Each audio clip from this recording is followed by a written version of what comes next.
All right, all right, all right. Good morning, people. We are live. Que pedo, que onda, que pasa, que tal? How are you guys doing? I am thinking a couple sentences ahead already this morning here. Looking at the market. I'm sorry. Let's try that again. Que pedo, que onda, que pasa, que tal? How are you people doing this morning? We're looking pretty good already. Currently finding that support here at $10 even. Look like we're sitting right now at 10.04. Gonna get a bounce here.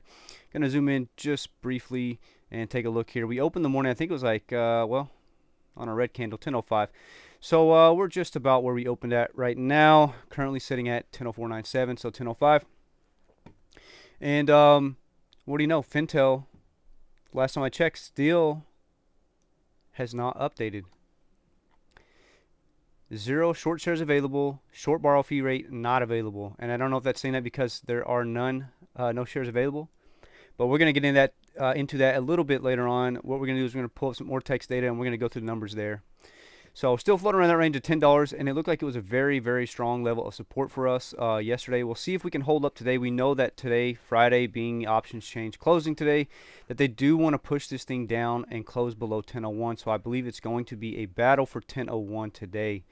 We'll see what volume brings as well. Second minute opening up here with 289,000 in volume. So not a ton of volume to start today here. We'll just compare that to yesterday. Yesterday's second minute we opened with 693,000.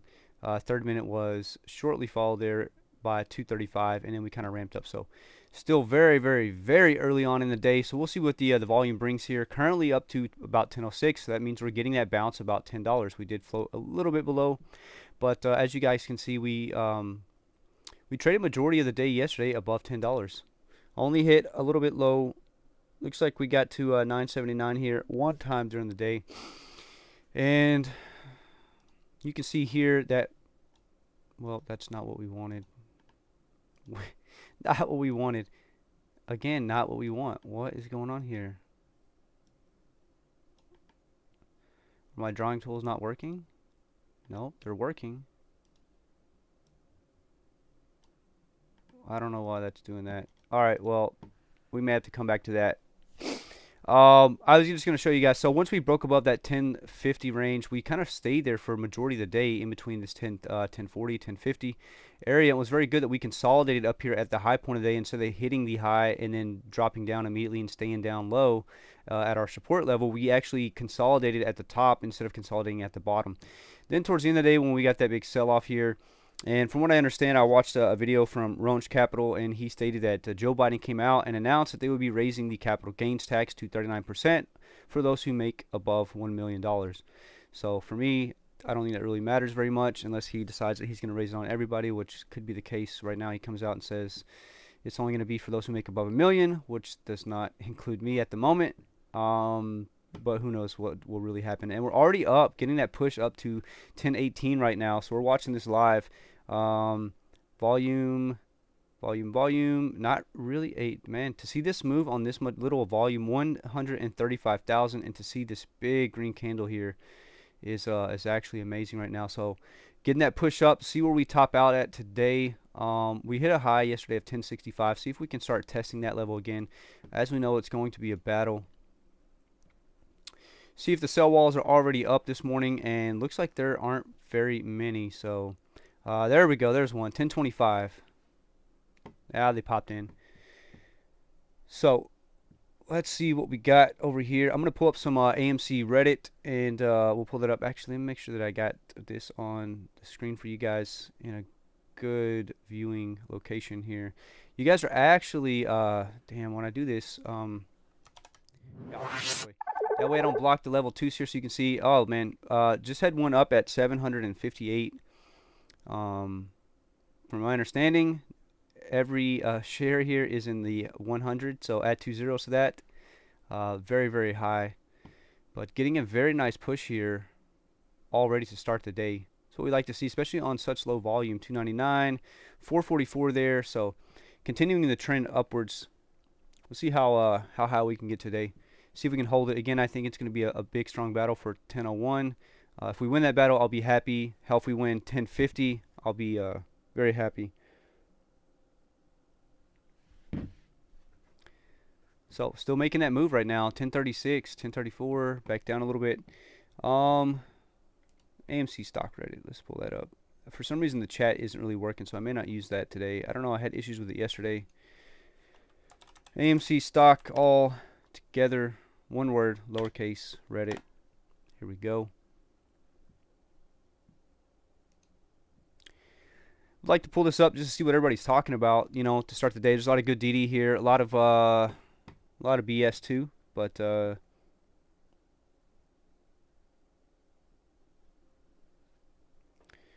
almost forgot. Cheers.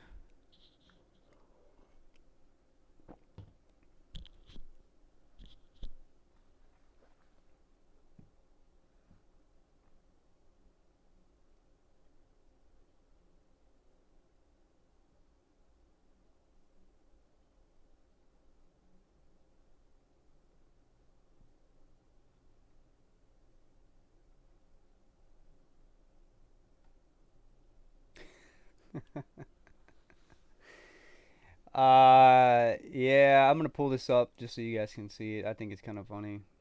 It's kind of disgusting too. It says, if your pillow looks like this, do not worry about Biden's tax plan. Yeah, pretty much. I'm not quite in that boat, but I don't think I need to worry about Biden's tax plan right now. So it looks like we got rejected up here in the upper 30s. Kind of making a little bit of a push down. And I am looking for the Ortex data from yesterday or today.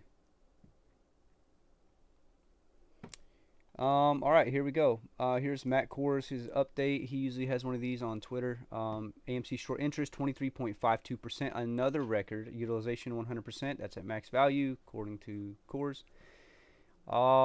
Shares on loan 153.78 million, another record. So I thought we were a little bit higher than this on shares on loan, but I could be wrong. That was posted 1 hour ago.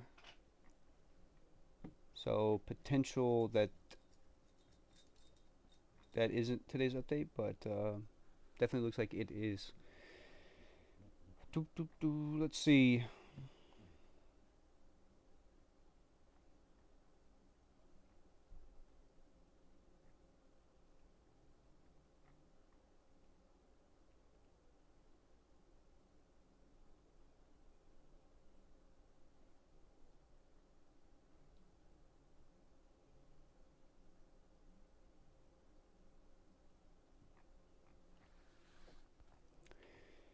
Maybe I need to go to new. This always brings up the popular post, and for some reason, the popular posts that get uploaded are pretty much trash, in my opinion. Good to see us holding strong here above the $10 range.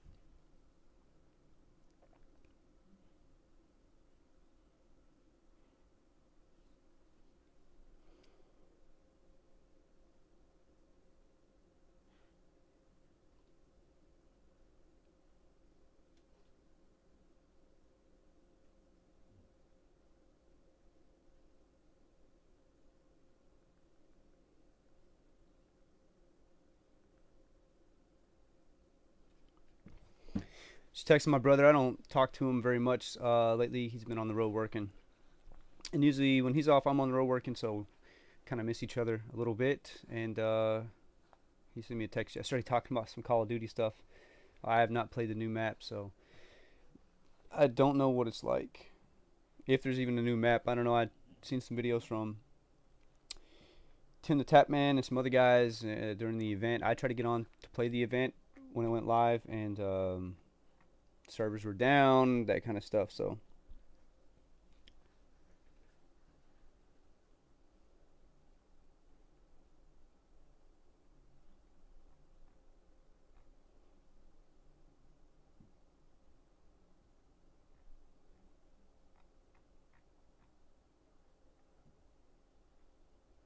all right, so here's an actual tweet from Ortex. I'll pull this up. AMC short interest update, utilization staying at 100% for the third day running. Shares are very hard to borrow, but still some have managed, and an additional 500,000 shares were borrowed yesterday. New records in AMC. Estimated short interest 23.5%. Free float shares on loan 1.53, or I'm sorry, 153.8 million, 158 million. Sorry, 153.8 million. Jeez, I gotta wake up. Probably need a little bit more coffee this morning. So it looks like we are finding pretty decent level support here about this 1015. See if we can hold that for a little bit.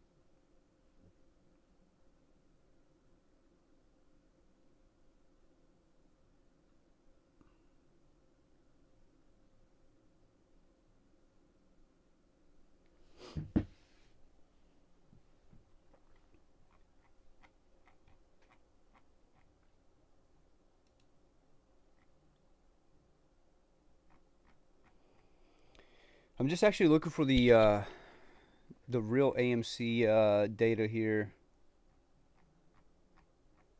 So far, it's a no-go this morning. I have not found it yet. Usually somebody posted in here.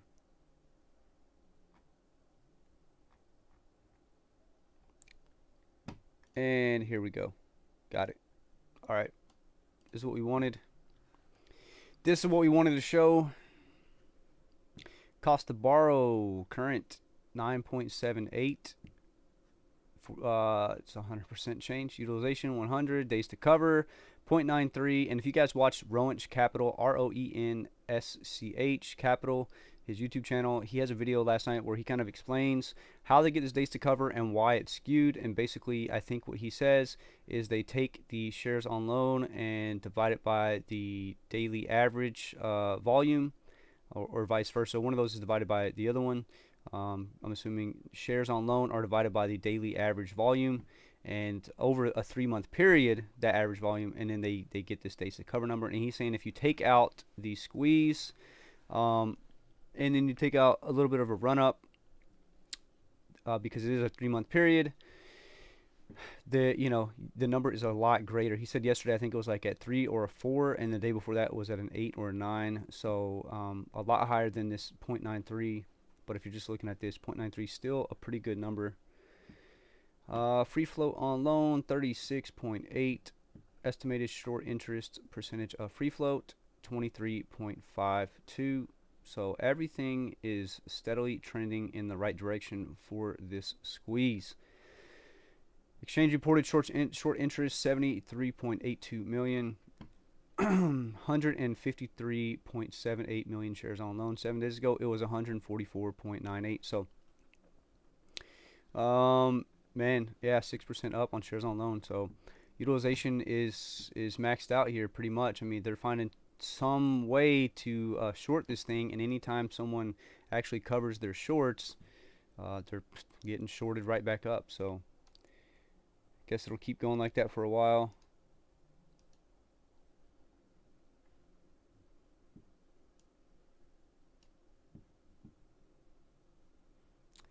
I'm gonna go ahead and remove this line because I don't think it really means anything here.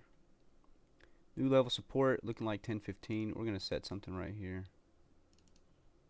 I'll just leave that there for the day. We'll see how that plays out, if we can hold that throughout the day or what. Let's see what's going on in our other positions. AMTX up 5 cents. Fubo up 54 cents. 25 cents up on Rocket. 3 cents on Cents. 28 cents at AT&T. And UPC is up 2 cents. So all green in the portfolio right now, with AMC being up 19 cents currently. Just about 2% increase from close of yesterday. So not bad at all. We were up, I think, like how much we were up yesterday? We were up quite a bit yesterday from where we opened. Almost 7% there. And I don't know why this isn't working here for me. It's very odd. Can I draw this? I can't even draw that. The freak are my tools here? I can do that. I wonder if I just need to activate it or something. Nope. Nope. Oh, okay, so now it wants to work. And basically, well, it probably won't work now. What I was going to show... Oh, I got it. I got to go up with it. Nope. Nope.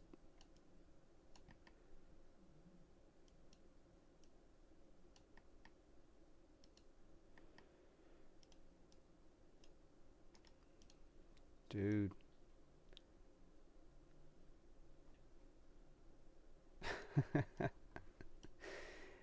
uh, all right, maybe uh, maybe this is the reason. What if I just did this and then I click this and then I did this? Nope, it won't let me do that. What if I did this? Nope, it won't do that. It's very odd. All right, this what it is. Maybe it's a double click. There it is. It's a double click. All right. Jesus. So, just wanted to show that we're consolidating up there at the peak yesterday. No, man, come on. Now it's only a one click, and we consolidated down there at our base here. So, nice levels of support in this channel here, and I think that we trade within these two channels for today. Hopefully we don't break below this and get shorted down massively. But right now we're making a good little run at it. Sell walls are pretty low right now. Very, very low right now. In fact, getting up there, moving up a little bit more. But not where we saw a few moments ago. I had seen a huge spike where one said 785, which is pretty much like 78,000. I don't know where they got those shares from to short, but sure. Sure, if you say so. It was up for a second and then popped off. And I don't know. Again, I heard that that's something that they do to trick the algorithm to make it look like the price is going down. People are selling. I don't know how true that is.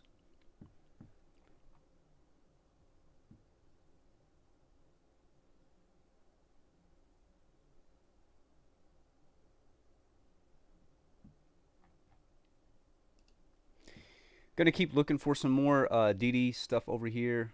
Actually, I'll just zoom in on the actual chart for today, so we can watch to see what it's doing. Floating about 10 and a quarter right now, so it's not too bad. Really, Benzinga's actually being honest. I'm gonna deep dive into this Benzinga article and see. The last article I read from Benzinga was a hit piece that was trying to drive fear, uncertainty, and doubt into our smooth-brained apes' minds, and it didn't work.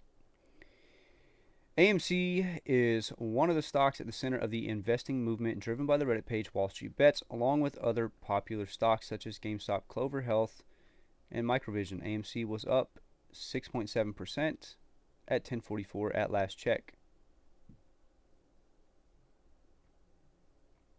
That's it. That's the most honest that they could do.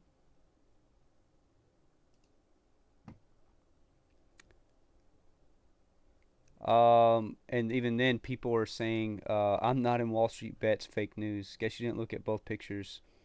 Oh, here we go. Is there two pictures? I don't see a second photo. Next.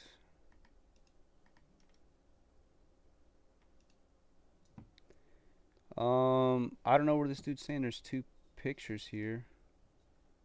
There's the second picture. All right. AMC daily chart analysis. The stock is trading above both the 50-day moving average green as well as the 200-day moving average blue. This indicates the stock has had bullish sentiment throughout the recent months. The moving averages are areas on the chart that may hold a support level unless the price makes a strong move downwards past them. It's like the most, yeah, whatever. But people are calling it out that, hey, I'm not in Wall Street Bets. I actually don't look at Wall Street Bet stuff. I remember finding them a long time ago, and even during the start of this thing, I don't even know how many people were in it now. At one point, I think it was like 130. It was a lot of people. We'll just say it was a lot. A lot of people had joined. A lot of people have exited, but now there's just a bunch of shit posts in there. Same thing with this AMC stock Reddit page.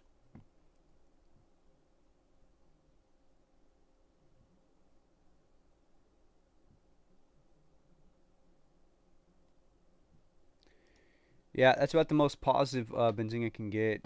So take it as you will. Let's see anything else moving up here. Rocket up 35 cents. Fubo up 43 cents. After going up and then going down. AT&T not looking too bad. I think we're up at, I want to say it was like 31.87 is where we would need to make our 10% on AT&T, and we were watching that yesterday.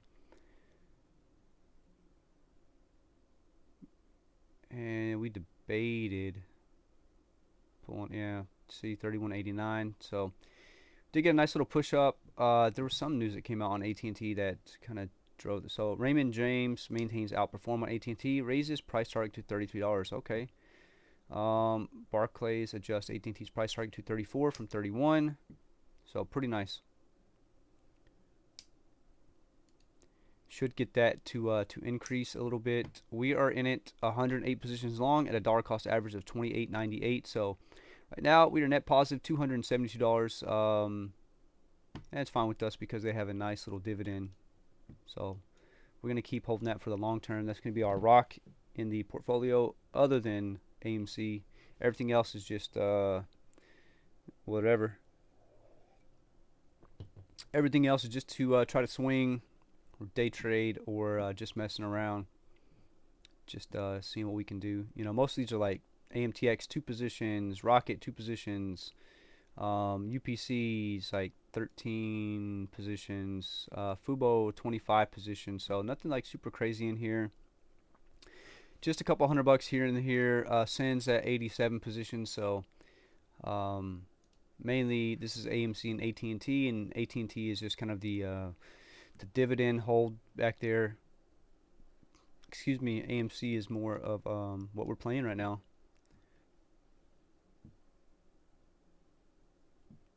So this is a good news right here, is that we are staying above this level of support here at 10.15. We're kind of holding it down right here and actually creating a new level of support over here at 10.20. So creating a newer support is pretty good until we break it right then. Let's see if we can just pop above it and stay above it. Sell wall at 10.20 here, 69. Big sell wall there at 10.19, and it drove the price down. So we'll see if we get a bounce there, or if they're gonna keep pushing down. 369 buys at 10.15. This should drive it back up, and it did not,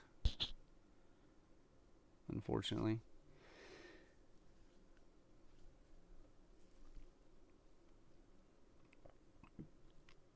I think well, right now the buying pressure's kind of stepped out momentarily. You can see here the MACD has crossed over the signal line.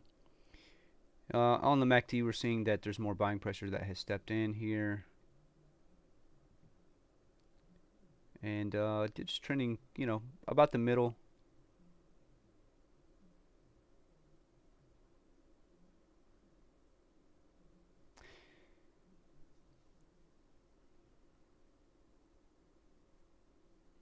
We're actually just below middle on the RSI here. So middle RSI would be 50. It's indicated here with this dotted line that goes all the way across.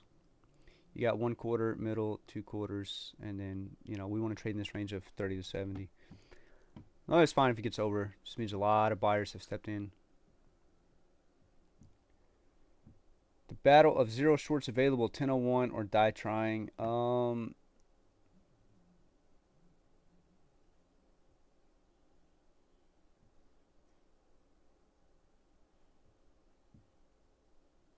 We can hold at 10:01. Pretty much, yeah, a lot of 10:01 posts today.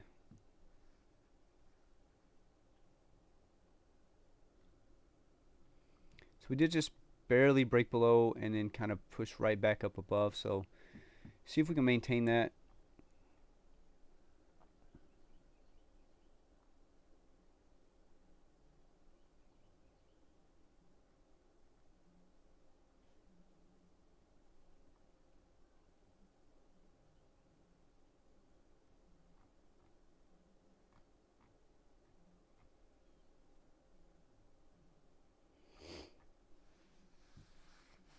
Let's see if I get the chat working this morning. I don't know what's been going on. I had the issue yesterday. I just kept reloading it, and it actually worked.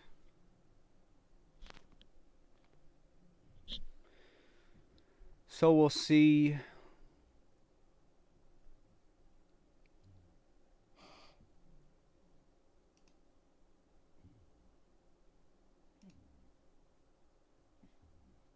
What rocks?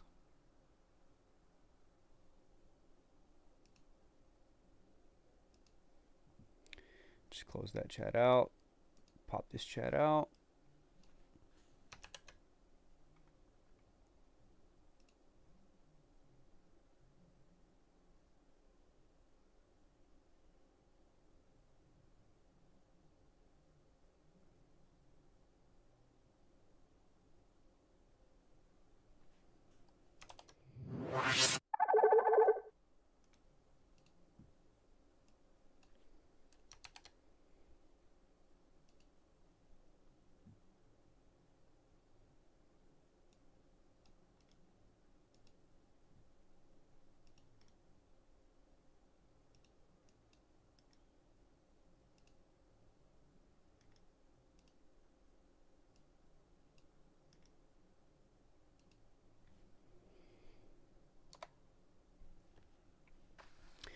I don't know.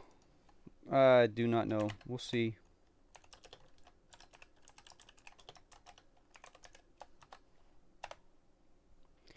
See if it pops up. Don't know if it will.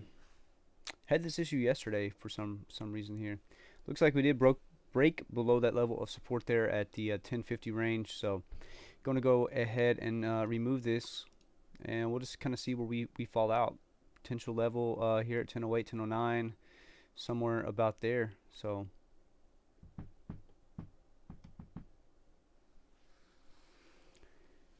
just kind of see what's good today. Volume's pretty low. Yeah, it's low, and I'm tired. 118 current, last minute 89, minimum for that 110. Yeah, just low volume day right now. Again, with no news really pumping into it, it's hard to tell what it's capable of. We did see, even on low volume, we did see a huge green candle here. That just means that sell walls were turned off. Nobody was selling. All buyers here just bought up whatever it was to push it up.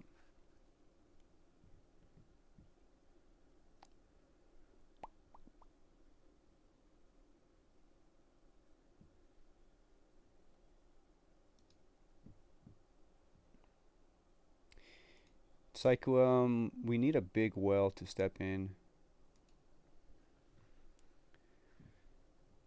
Let me see. Yeah, for whatever reason, chat's just not working this morning.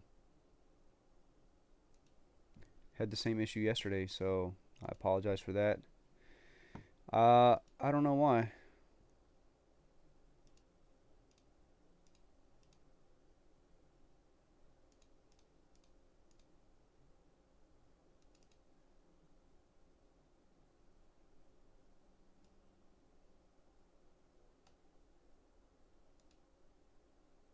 Let's try that, see if that works.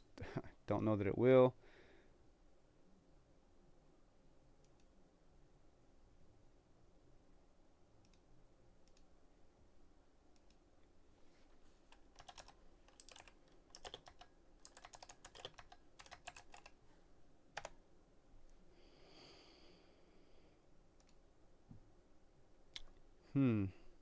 Yeah, don't know. Don't know. Don't know. I had the same issue yesterday, and somehow, there it goes. All right, cool. Chat's back up. Just had to refresh the cache on the chat here. So that's good news that we got that working. Probably need to make. What up, Rocks? Dog. Video capture. Might need to try to make this a little bit smaller here.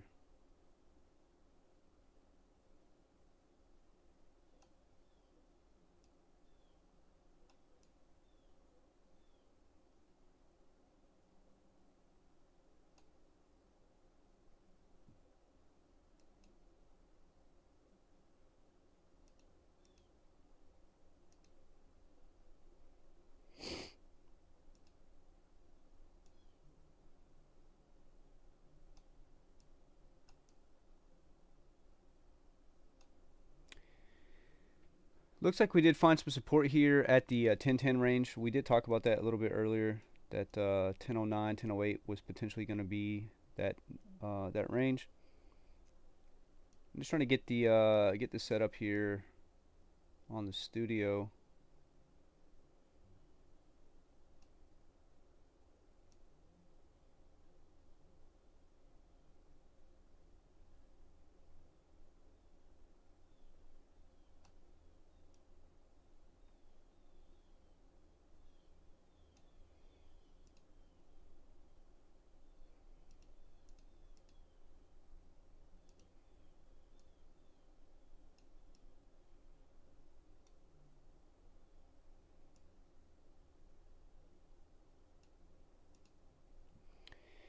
Looks like that's good.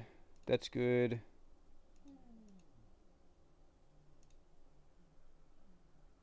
Hmm. Hope she's all right. She doesn't really make too much noise. She's pretty quiet down here when I'm streaming.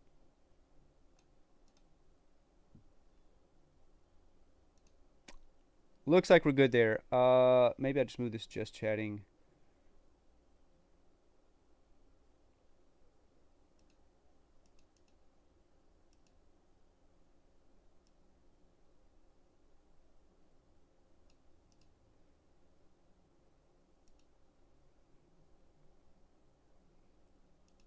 Everything is locked. Locked. All right. I just shortened it up a little bit. Kind of made it a little bit smaller. That way it's kind of more over here. I need to fix the live chat bar as well. Just because it takes some time to rescreen it, I will not do that right here while we're on stream. I'll probably wait until we hop off over this weekend and kind of go through and fix some things. At some point, we're going to get a revamp here on the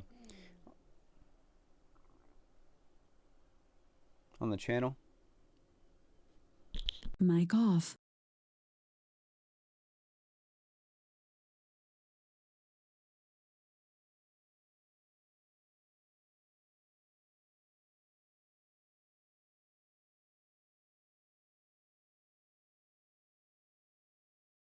Mic on.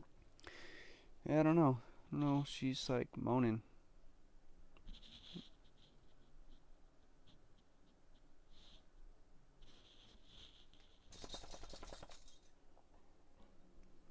All right. So we're back. You know, we're not doing too bad. Still up 1.3% for the day here.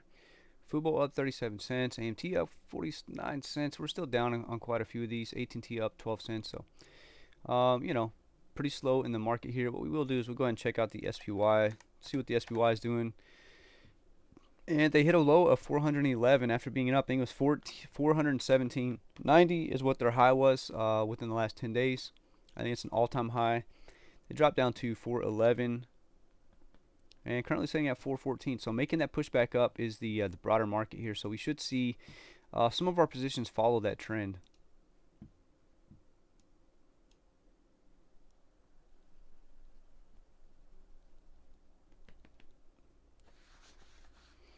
All right. Going to be a slow day already. Can see that already. We're already in the 50,000 volume, 70,000 volume, 59,000 volume. So, going to be a very slow day here for the volume. I guess what we're going to do is, I guess she wanted out. What we're going to do is just keeping a look over here at the AMC Reddit page. And I think what we did yesterday was okay. I just pulled it up on the screen here. I'm going to get rid of the active trader. What I'm going to do is pull this up. I'm going to leave that there. Pull this back up. Mic off. Mic on. And we're going to try and keep everything in frame here.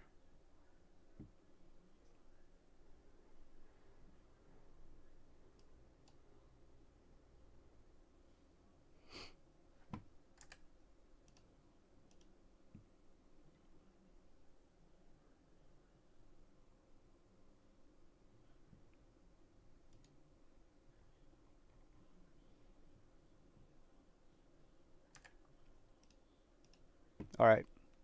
That should be good. We should be able to see everything. I'll just leave it where it's at. Once, matter of fact, here. Looks pretty good to me. I need to have like a live price action bar up there. Currently sitting at, looks like 1013, 1015 as I was, 1016. All right. It's currently sitting about 1016. I guess the blue line 1013 here is the SMA that I'm seeing. Let's look for some DD. See what we got going on today. Moving to Robinhood, moving from Robinhood to Webull or something else. Yeah, well, pretty much. I had a buddy who moved from Robinhood to, I got him on TD Ameritrade's Thinkorswim, or just TD Ameritrade actually. I got my girl on TD Ameritrade from Robinhood, and then I've been on TD Ameritrade pretty much since I've opened a brokerage account back in 2017. So I like TD Ameritrade. I like their Thinkorswim platform. That's what I use in the background here. I like the way that Webull looks, but I just don't know enough about the company. I just kind of stay away from it. I mean, TD Ameritrade's a pretty big company. They've been around for a long time. I tend to trust them. So, Ortex data utilizations remain at 100%. Cost of broad jumped up. Scarcity of ammo. Hedges debt rises. Yeah, so the longer that they wait to cover their short positions, you know, they're just going to keep paying.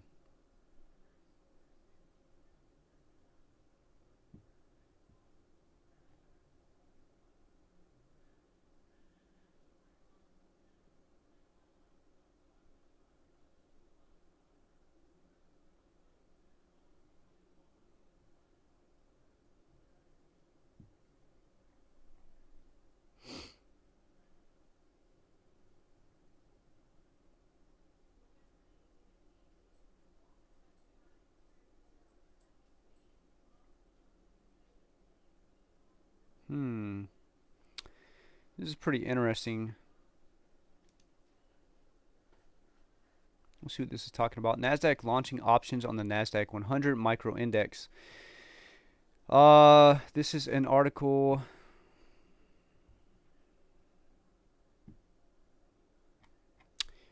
written by someone, reporting John McCrank, editing by Diane Kraft. So it reads like this. NASDAQ Incorporated on Thursday said it was launching options on the NASDAQ 100 micro index as a lower cost way for retail investors to gain exposure to the popular NASDAQ 100 index. Retail investors have entered the securities market in droves over the past year as large retail brokers have dropped trading commissions, coronavirus lockdowns forced people to work from home, and as meme stocks like GameStop and AMC Entertainment soared in value in January. Option investor engagement is at an important inflection point, with newer participants embracing the option market like never before, said Greg Ferrari. Greg Ferrari, head of U.S. options for NASDAQ. The NASDAQ 100 micro index was launched in January and is 1/100th the size the NASDAQ 100 index. Okay, so micro 100, yeah, I mean, it makes sense. Which includes 100 of the largest non-financial companies listed by NASDAQ based on market capitalization. Invesco's QQQ Exchange Traded Fund, or ETF, is linked to the index. NASDAQ said on Wednesday its first quarter indexing revenues rose 40% year over year to $29 million US, driven in part by higher licensing revenues from futures trading linked to the tech-heavy NASDAQ 100 index. Investors use options to hedge risk, enhance returns, and speculate on market direction. New York-based NASDAQ said the new options contracts will be available for monthly expirations and weekly expirations set to launch in late May. The NASDAQ 100 index closed up 0.91% at $13,935.15 on Wednesday, while the NASDAQ 100 micro index closed up the same amount at 139.95. So about 100.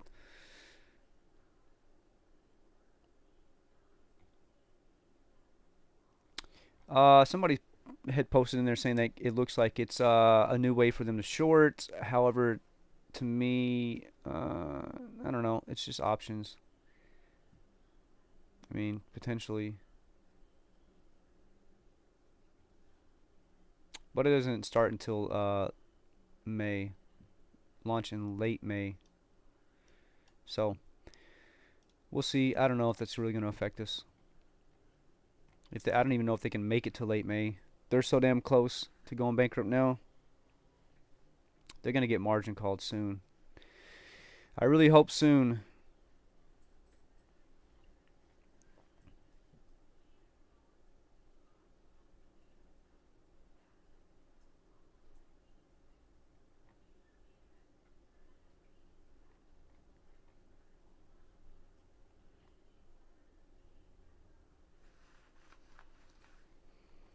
Here we go. Here's old Joshua James. I can't make this up. I don't think it's a coincidence that a lot of the worst performers this week, Goldman Sachs, JP Morgan, Bank of America, Citadel, and Susquehanna have large positions in.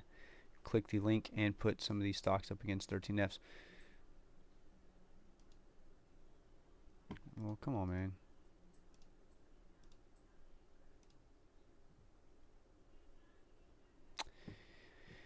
We're going to have to do this the old-fashioned way.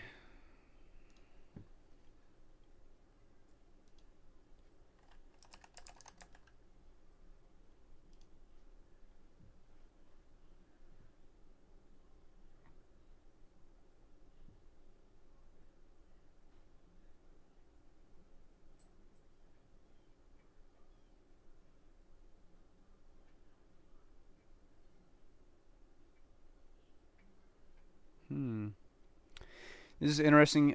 This from 9 hours ago. He posted saying someone took a large amount of money, traded it for Bitcoin, then took the Bitcoin and traded it to the CXC, its unique pair, and are trading the CXC for USDT, its unique pair. Essentially, someone is trying to hide assets through a chain of unique exchanges of currencies.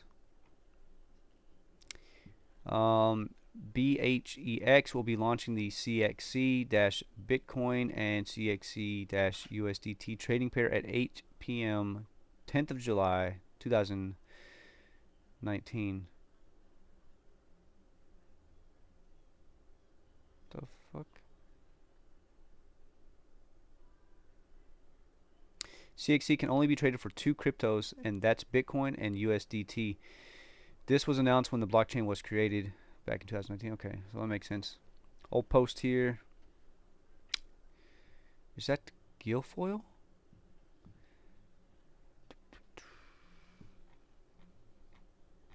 I'm trying to find this post to figure out.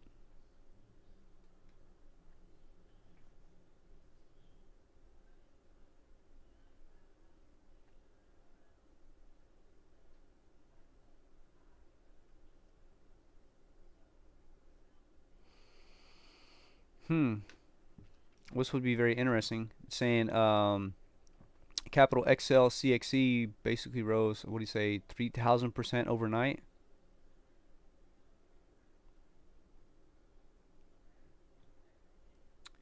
And it's pretty sketchy. Maybe I just click on this, guys. Here we go.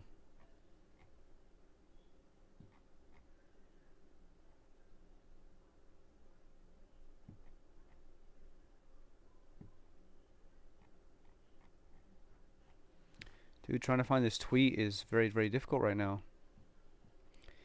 Estimated current short interest 98.18. Short sellers are down 22 million on today's 2.25%. Price action that's up against estimated current short interest via Ortex. Short sellers are down a total of 981 million. Remember, losses.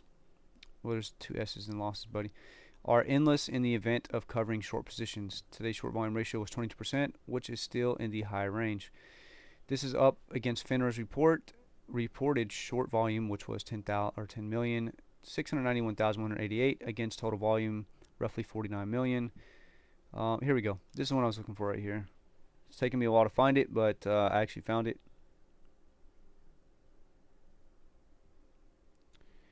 Currently, it looks like we're setting about 10:07 right now on AMC.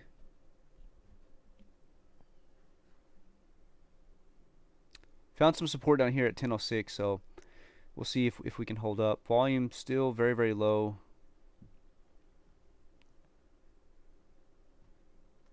Not more selling power here according to the MACD.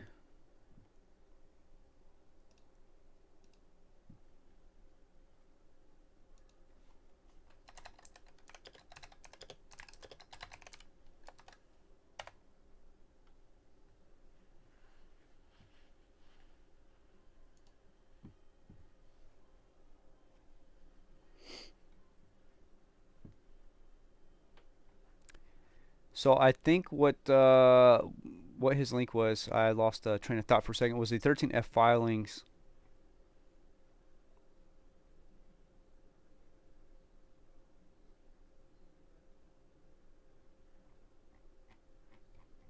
Hmm.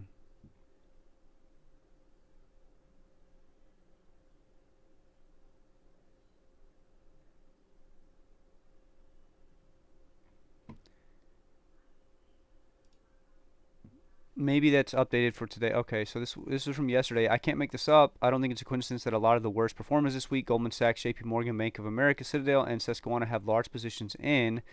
Click the link and put some of these stocks up against 13Fs.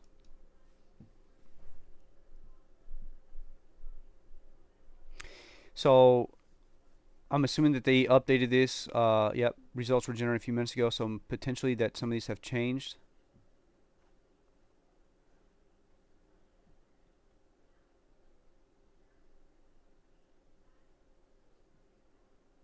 Battery low. Gosh, no, it's not.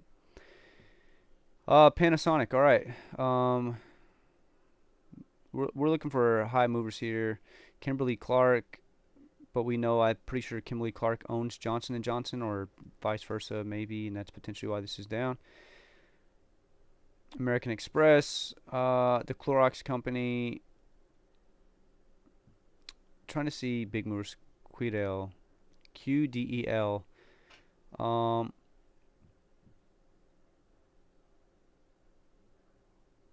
all right. Since I don't use Yahoo Finance very much. What I'm looking for is 13F filings to see who is invested in here, and here we go, holders potentially. Vanguard, BlackRock, Oracle. Okay, so top mutual fund holders. Okay. Some of our buddies here from BlackRock and Vanguard, as you know, they hold big positions in AMC. But what we're looking for,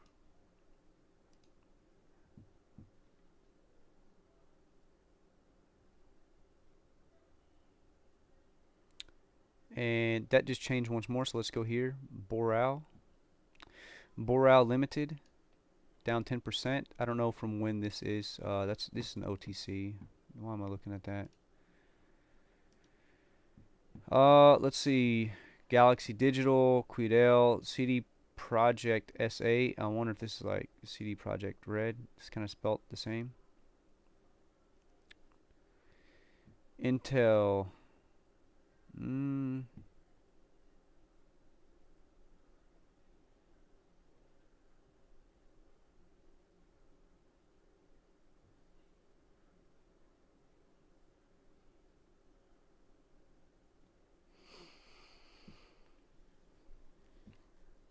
I guess just looking at the average 3-month volume would work as well. Looking at that to figure out who the big movers are.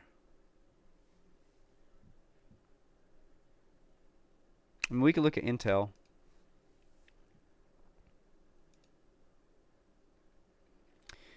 Vanguard, BlackRock, Northern Trust, Bank of New York Mellon, Bank of America. Okay, so we found one.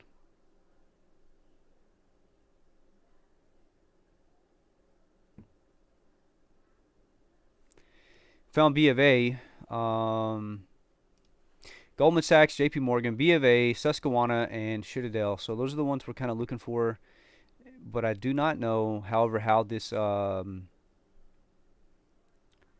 result is being generated here. I don't know what the, let's see, change in price intraday less than negative 2.5. So he did post that yesterday. So let's edit this. I really don't want to do intraday.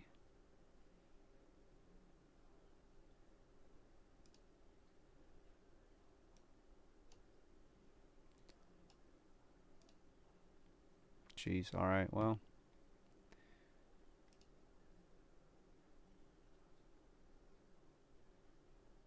Hmm.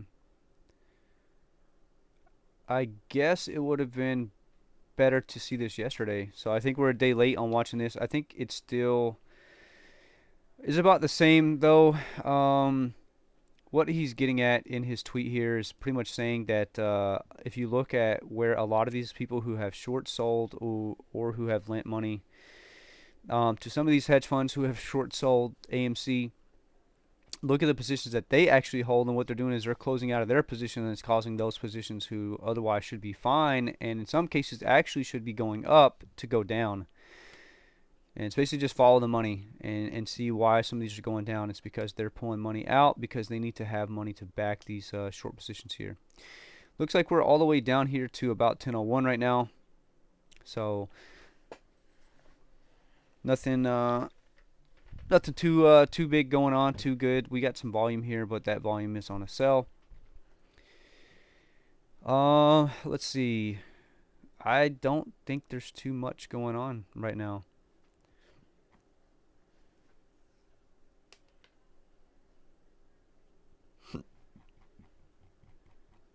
We already know there's multiple people at multiple brokers who can't get orders filled.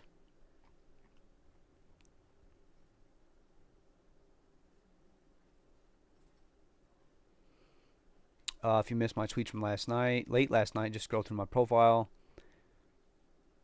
And most of these were about the CXC and USDT trading and all this stuff going on. Basically saying that they are trying to hide some money here.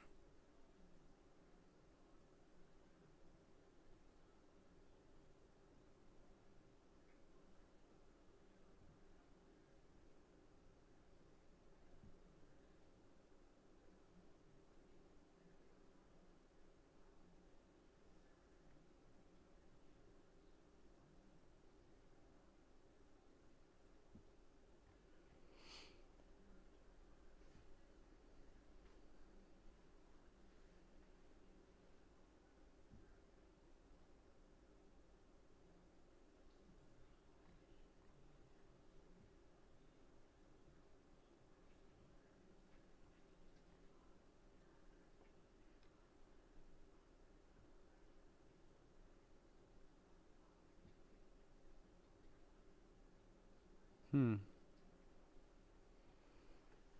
Pretty interesting stuff here with this CQC. Says that last year they were actually were in some trouble for a Ponzi scheme, a Bitcoin Ponzi scheme. Chinese Ponzi nets $10 million in Bitcoin to stop cruel cosmic entropy. A new Ponzi scheme is weaving its way through China and has captured roughly 10 million in Bitcoin. Have folks not learned their lessons from Plus Token? And there's an article here. What we're more interested in is the CQC.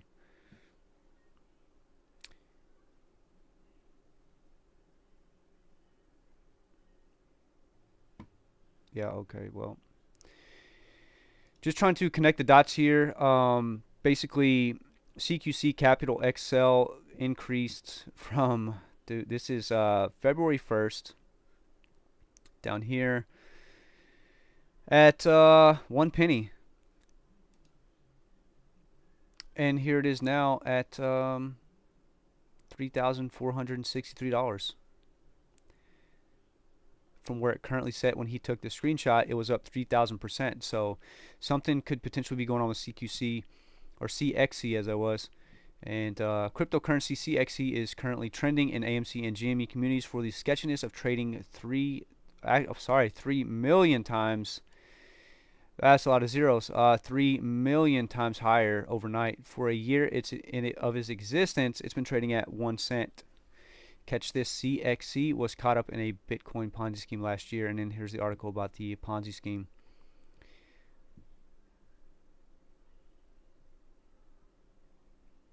Just got to read through some of the comments, see what's going on. Currently, we set right about 10:08, which has been a pretty decent level of support for us. We got a bounce on here at right about $10. So the goal for today is to try to close above 10:01. We want to kind of remain up there, and it looks like we got some chats. What's up in the chat? Manuel Hernandez, how long you think until AMC starts to really break the MOS after or before June or even this year? I'll get back to that one in a second. I'll give you this. You don't put me to sleep like Matt Kors does. I appreciate it, Wheezy Pillar. Everybody's got their own taste. Like some people like Andrew Mo Money, some people like Matt Kors, some people, Trace Trades is it's hard to match his intensity. I'm just doing me, and pretty much just do this for me for the most part. I don't really have a community, a big following, so I kind of just I'm going through this stuff so I can learn to be a better trader, and I feel like it keeps me honest. I wake up every day. I feel like I need to be here when market opens, stream for a couple hours, watch the stocks, and I'm learning a lot while I'm doing this. So this is just my personal journey to becoming a successful day trader, and the MOAS MO the mother of all short squeezes for AMC. So we've been in this thing since early February. Got in about 5, held for a while. Been holding for a while. Been averaging up for a long time too. Currently have about 500 long, so not a lot. Dollar cost average just under 9. So appreciate the comments. Back to Manuel. How long do you think until AMC starts to really break the mother of all short squeezes? After or before June or even this year? These things take time. Me and my girlfriend were talking about this last night. Is that she had never seen The Big Short, so we were talking about Michael Burry and how he was in GameStop long before the short squeeze. And if you go back to Keith Gill and look at the GME squeeze and how long that took, I mean, these guys were gearing up for this thing for a while. Even going back to The Big Short, although that's a completely different story, you look at how long it took them before the housing market actually collapsed. And Michael Burry's words were, "I may be early, but I'm not wrong." And I think that that's going to be, kind of the sentiment for a lot of us traders here, that it could take some time. The one thing that we do see is that I feel like we're getting closer every day, just based on the information. I mean, when you look at the Ortex data, you can't really look at Fintel too much because, well, right now they're not really posting anything. I mean, you got 0 short shares available, and then, you know, I guess because there's no available short shares to borrow, there is no short borrow fee rate percentage. But I would imagine if there was, this percentage would be very, very high. Now you can look at the cost to borrow over on Ortex, and you can see what that says. But we're at 100% utilization according to Ortex. We know that there are other ways that they're shorting the stock through dark pool and OTC, through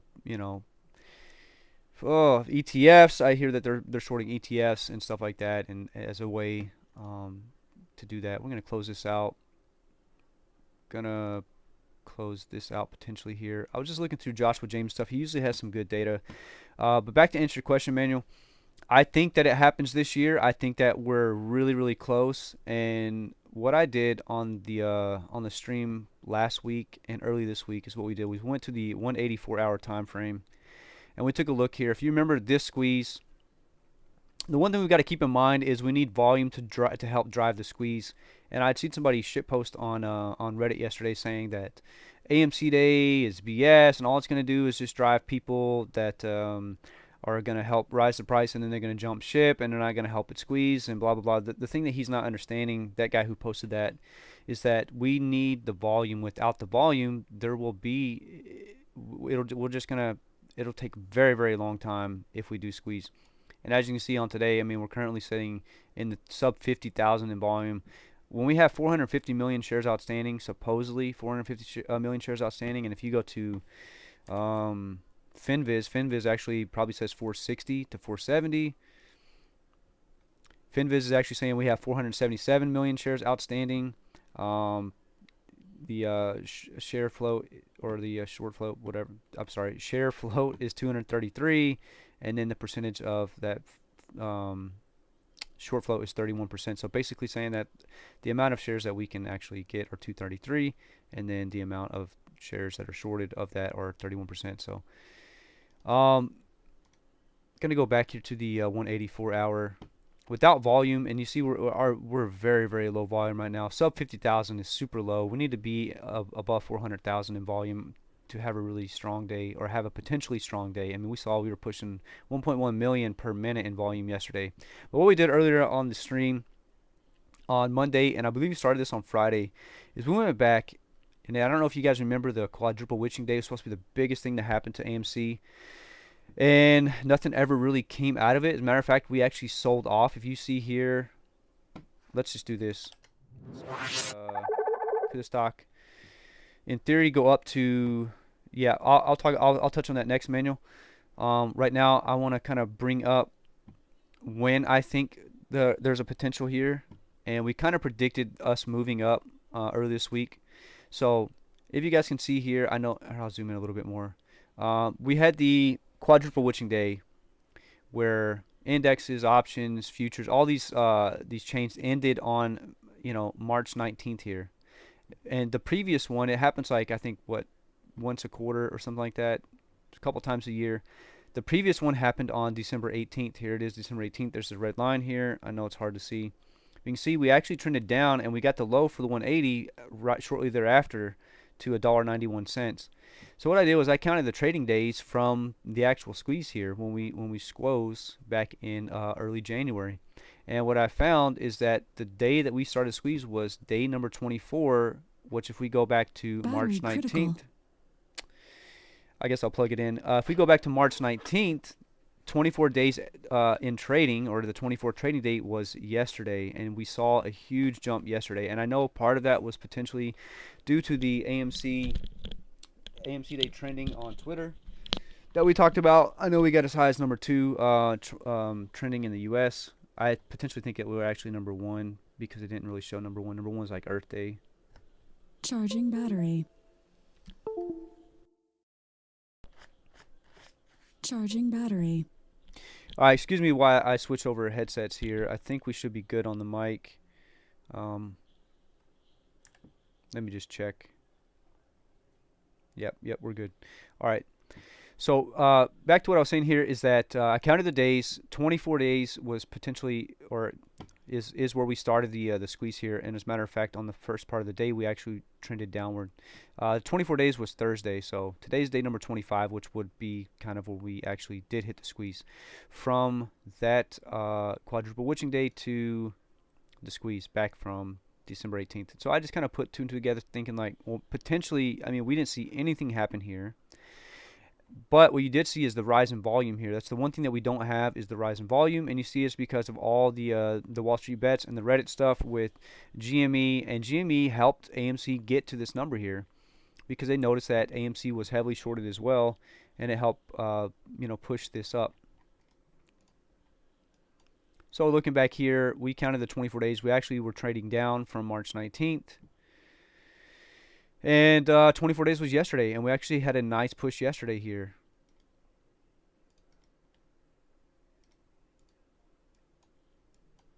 So we think that this is the start here. But regardless, when we look at our trend line we set here, getting the bounce, we're actually riding along this trend line very nicely here. So I'm expecting that we may respect this. We set this late last week. We've moved it around a couple times, from here, and now we moved down here, but now we're actually respecting the trend line. So we moved it here, now we actually respect this. We think we might have found a good home for this trend line. So I'm expecting that, we may kind of stay the same here, have a minor pullback, and then start to climb up a little bit higher and stay just above this trend line here. So this is going to be, I don't know if this will be an overnight squeeze that's going to just jump up. We have to see the volume. That's the one key thing that we're not seeing right now is we need the volume. Volume has been very, very low over the last few weeks. We've had a couple days that it was pretty decent, but if you guys can see, I don't know how easy it is for you to see back here. These the blue graph in the background is the volume here, and I've got this broken down into 4 hours. So you can see here, if we go back, yesterday was pretty decent for the first 4 hours or the first half of the trading day. The volume was relatively high, about 31 million for that first half of the day. Second half was down to 13. Now if we go back 1, 2, 3, 4, 5 days, we're at 29 million. 6 days, we are at 32 million. So 6 days ago, we had more volume than we had yesterday on AMC day. So yesterday the volume looked good, but it wasn't enough. It wasn't that much. Even with AMC day trending, we just didn't have a lot of volume.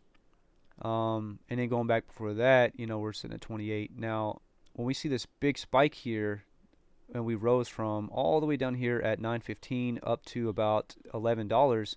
The volume that we see for the first 4 hours of the day there are 64 million. Again, yesterday's first 4 hours 31. Here we're more than double the amount of volume here. So, and then if you go back to this nice spike here from down at about 9 to again 11, same thing. You're looking at 85 million in volume. If we go all the way back here, what we want to look at is the spike when we actually had the squeeze here. You're looking at 582 million in volume for this day here. That's the thing, and I know that these guys having to cover their positions is going to help drive that volume up. A lot of people sold off here. A lot of people did sell off here, and a lot of people bought here, and then a lot of people sold here again. However, a lot of institutional investors have stepped in and purchased shares, as we can see from the 13F filings when we go and look at the institutional ownership. They have stepped in the last quarter. As of like March 31st, people have bought more positions in for Q1 or Q4 and Q1. So what I'm saying is that there is volume there from institutions, and I think that potentially this would be just a lot of retail. And I know that when they have to cover their short positions, that it will drive volume up, and that's going to help pump the volume up. It's just a matter of how much volume it's going to pump in here. So that's really, do I think it could get to, what was that, 10,000? Personally, I don't know.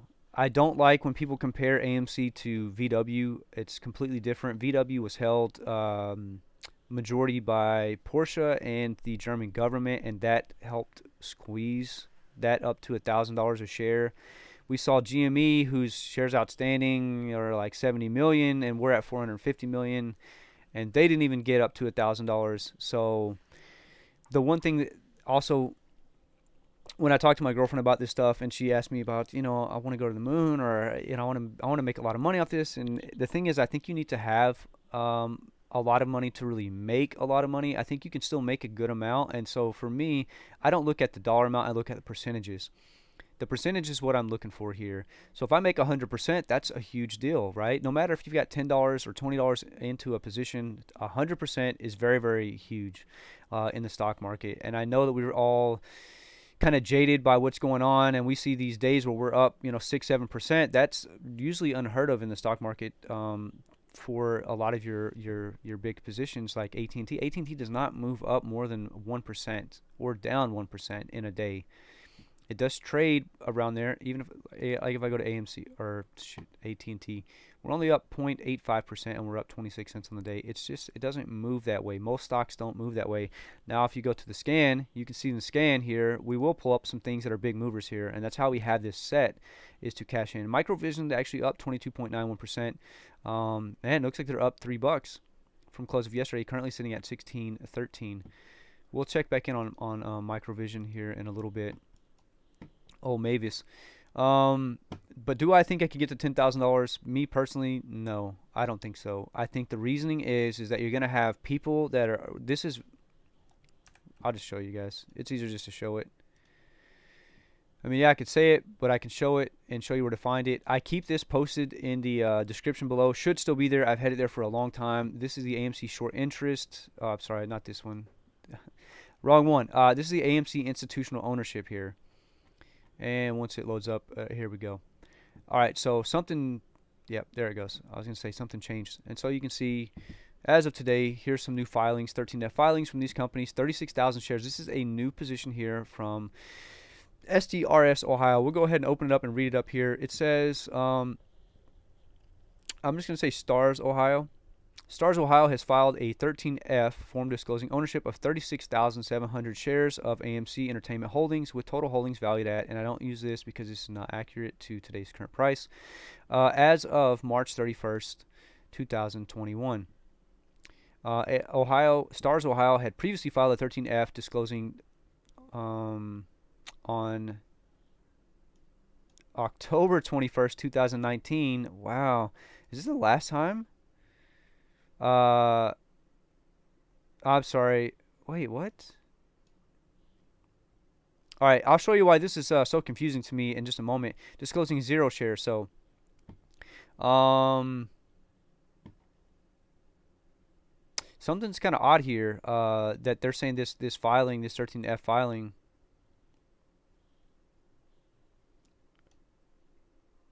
was from 2019.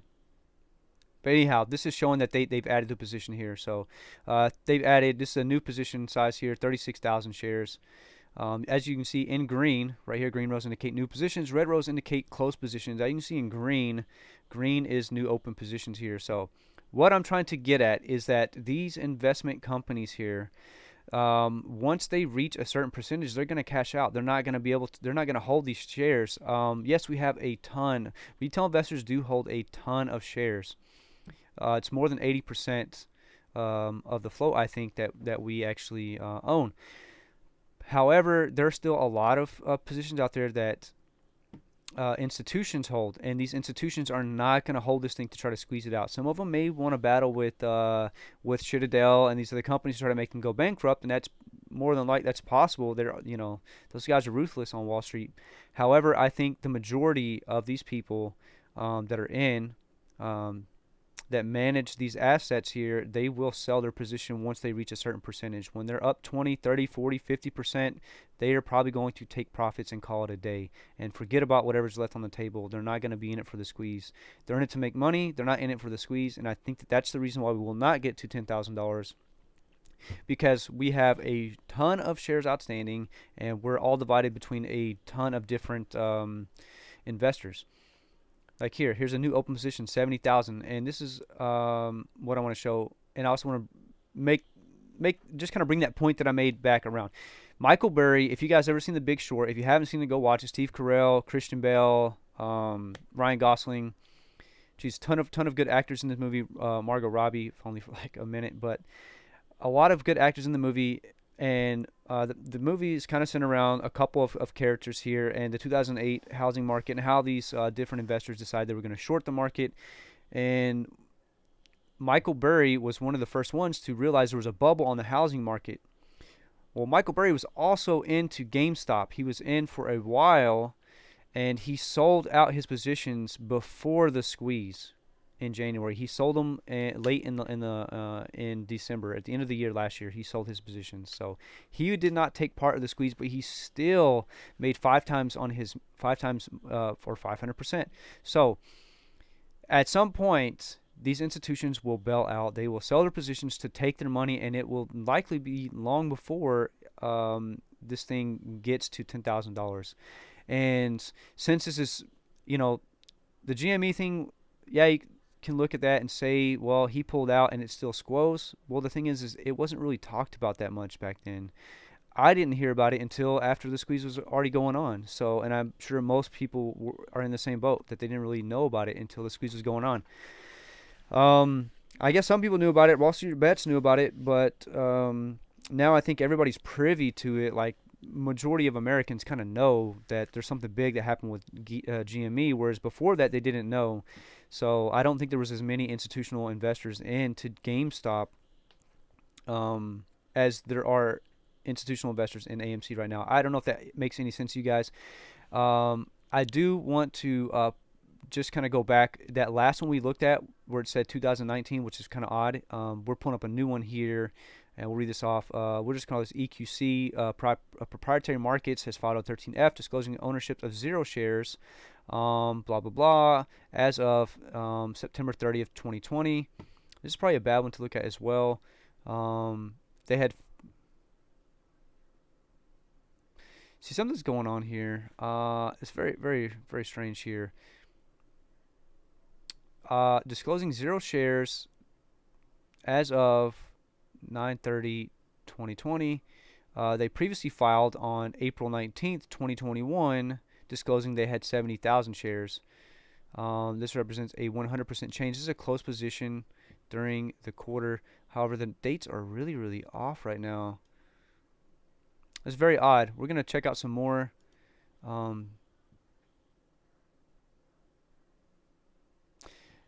I don't know. Something's going on there. That's off by a lot. This is actually a new position. Maybe it's in reverse. We'll just scroll down here to another one. I mean, that's 70,000 shares though, and this looks like this is supposed to be a new position here. I call this sci-fi, but it's SFYF. We'll look at that, and maybe the dates are correct on this one. Some of these dates are throwing me off a little bit. Oh, this is a different form here, but some of this is a little bit older. There's a lot of institutional ownership here. I mean, these are all the institutional ownerships. Red are closed positions and green are open positions. And to think that these people, and when you look at their position size here, 12,000 shares, this is a probably an options call here. See, because that's like 1.3 million shares, 1.4 million. It has an average price, but I don't trust this average price here, 341.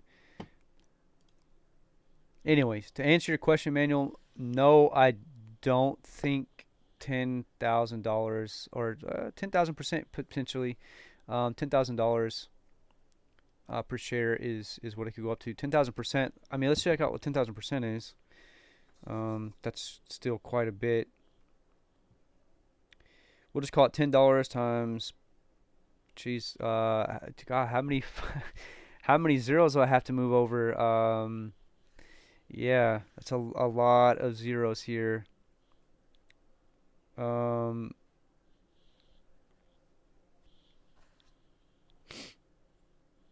you know what? I probably need some coffee to answer this one because it's roughly like four zeros.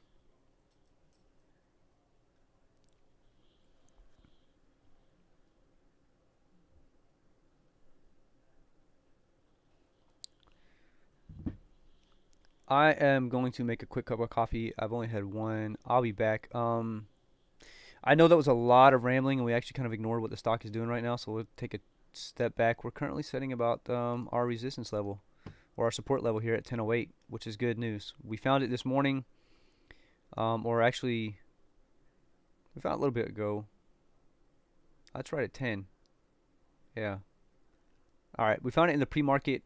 We actually set a price level for it, and it did not hold up for us very strong. I'll set another price level here just so we can see kind of where we're bouncing at. But we're kind of all over the place this morning. We bounced at 10, we bounced at 10:08, we bounced at 10:15, 10:20.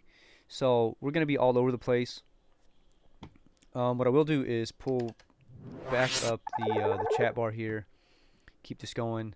I'm not saying that you're not going to make a shit ton of money off AMC.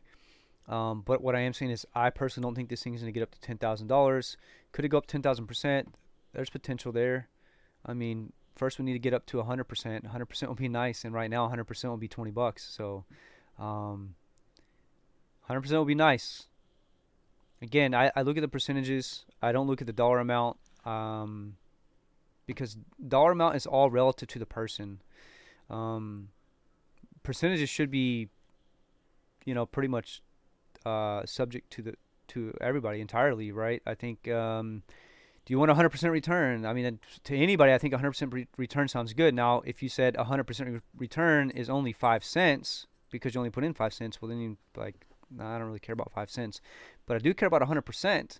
So for me, I look at percentages, even when, and it keeps me honest when I'm doing these swing trades, scalps, stuff like that. When I'm looking for a 5% day trade, I'm looking at 5%. I'm not looking at like, oh, I want to make $5 on this trade, or I want to make $10, or I want to make $100. I'm looking at percentages. So start thinking in terms of percentages. And be realistic, but keep holding the thing. I mean, we were up almost 70% on the position already one time when we got up to $14, and we didn't sell because I think that this thing will get above that 20. Fast Market is live at 10 a.m. I don't watch that, so I don't really care.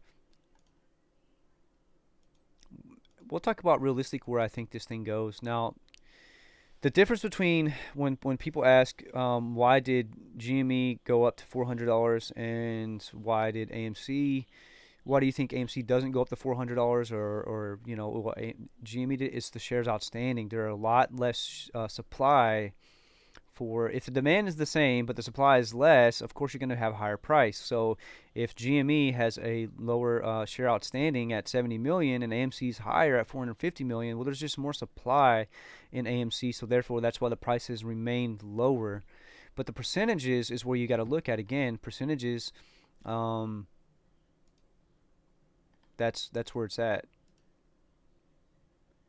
That's a percentage increase of 1,141%. So that's a lot. Do I think it get to 1,000%? Yeah, potentially.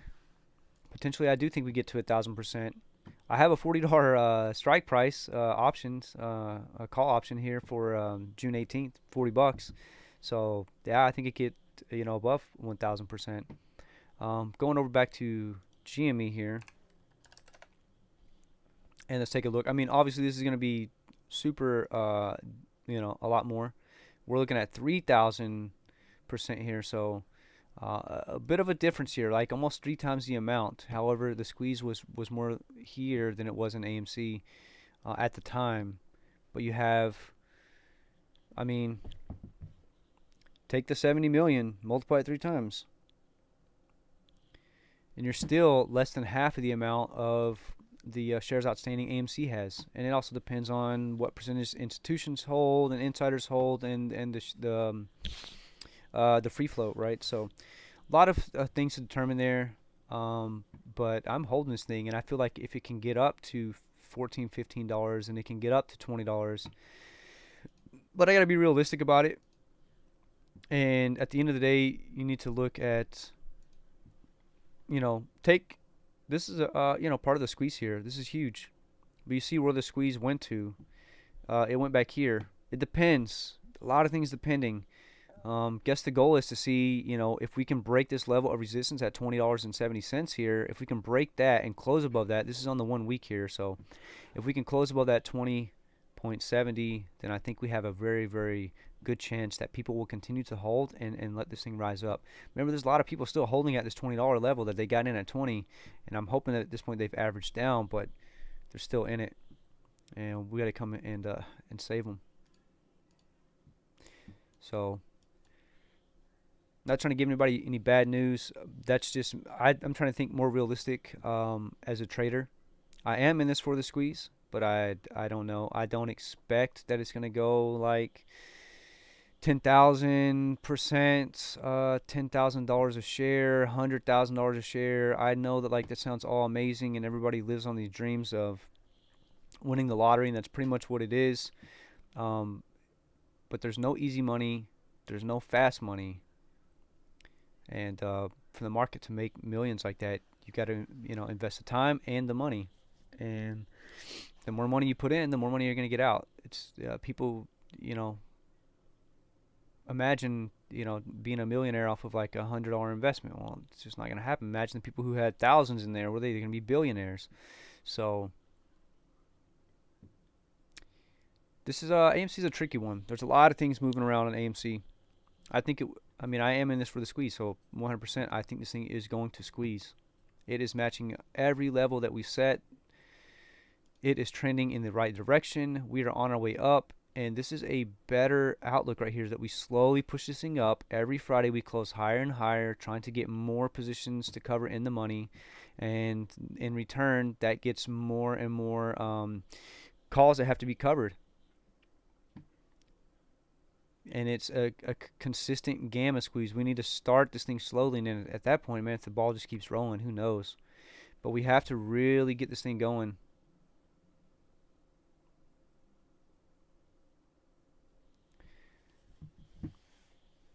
Appreciate the comment, Manuel. Appreciate the interaction. Appreciate you, Wheezy Pillar. Lauren Brown, appreciate you.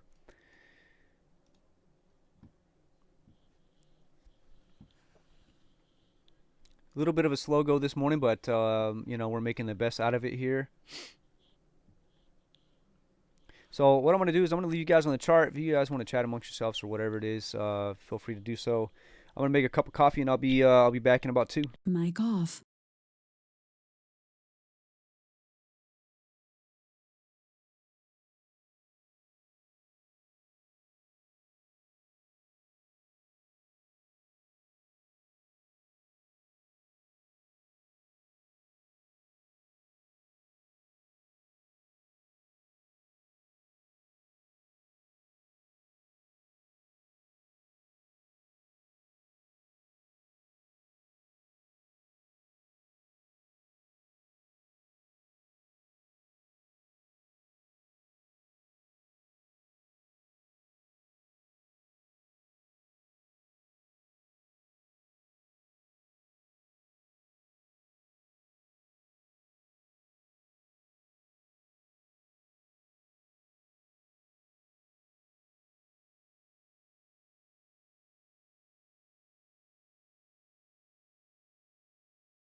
Mic on.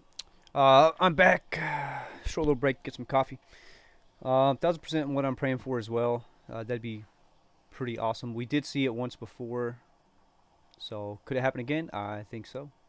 But that 1000% was from $1 up to the $20 range, so um, it's quite a bit. Quite a bit. Currently, just getting that bounce here. Looks like we, trading about it. I'm gonna remove this there. I want to kind of keep the chart clear, for the time being. Things have started to slow down in the market. AT&T's up 31 cents. Everything else kind of pulled back, and we've seen that typically with a lot of other things like Fubo. We're in this for a swing trade, potentially could be a long-term swing trade at this point. We are getting back to, we got rejected here. We stayed up above our level of support up here. Finally, after being down, we were down to like $17 at one point, 17.41.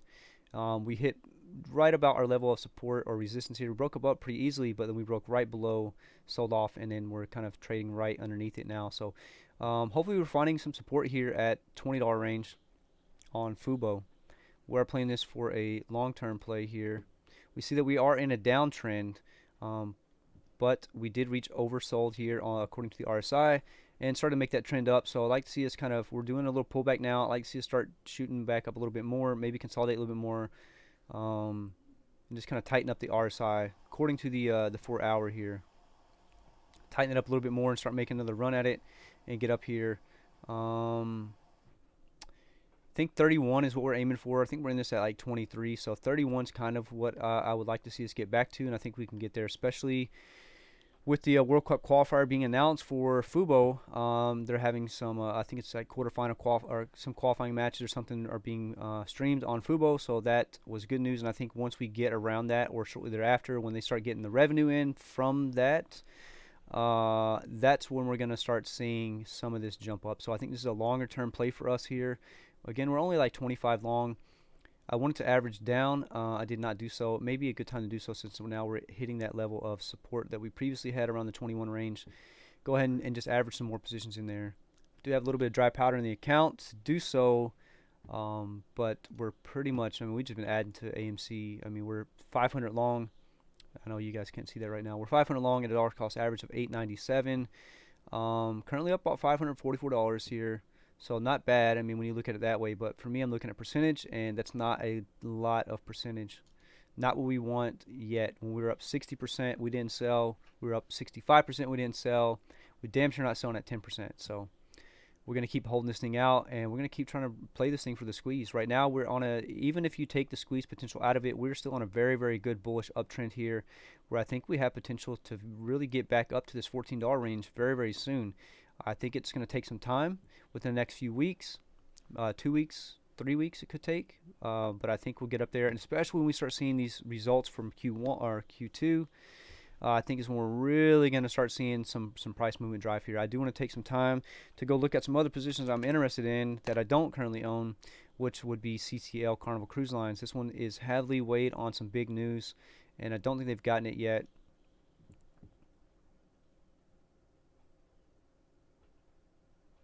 So they're actually adjusting their PT to 18 from 14. Seabourn Barbados partnering to launch summer luxury cruises from July 2021. This is a little bit old news here. Goldman Sachs maintains neutral on Carnival, raises price target to 26. We're currently at 27. But if we zoom out macroscopically to a 1 year, as a matter of fact a 3 year is what we want to look at here. You can see our bear potential, what we like to call bear minimum and bull maximum, right? Bear minimum and bull maximum percentages here, and what we're looking at here from where we currently stand. Bear minimum here, I'm looking at a 49% increase and a bull maximum percentage increase of 150% here on Carnival Cruise Lines. You see that we were slowly trending downwards, and if you zoom out even more, like on a 5 year, probably see that we're trending downward. However, I think we'll get renewed interest and we get back up to this range here. This was all the way back in 2018, but you can see here where we traded at, and if you want to take this as your support level. This is why this is the bare minimum here. This is where we found support before the pandemic. We're actually going back up, making a run, and then the pandemic hit, and man, massively dropped out here. So that's why I think that we have a nice little range here. I just took the bottom support level for our bare minimum. Potentially, bare minimum could be somewhere in this 60 to 70% increase here, and you know, could say up to this 93%. So still at 100% here, potential for profit on CCL, but they need that good news of all cruise lines being open, and they need some quarterly results to come in. And right now, they just don't have that just yet. So this one's a big one to look at. I'm not investing. My brother is, but I'm not. CNK is another good one. This is Cinemark. Cinemark's got potential here, but don't really know too much about Cinemark. We see we have some lines here for potential. I don't want to talk about this one too much, but I think that there's potential here as well. More importantly is the AMC here. Got a lot of lines, Some of them I need to clean up here. Could go ahead and get rid of this one. You can see here this $9 level of support is very, very strong for us. And this $12 range is a good level of resistance as well. You can see we found support down here and resistance over here at this $12 range.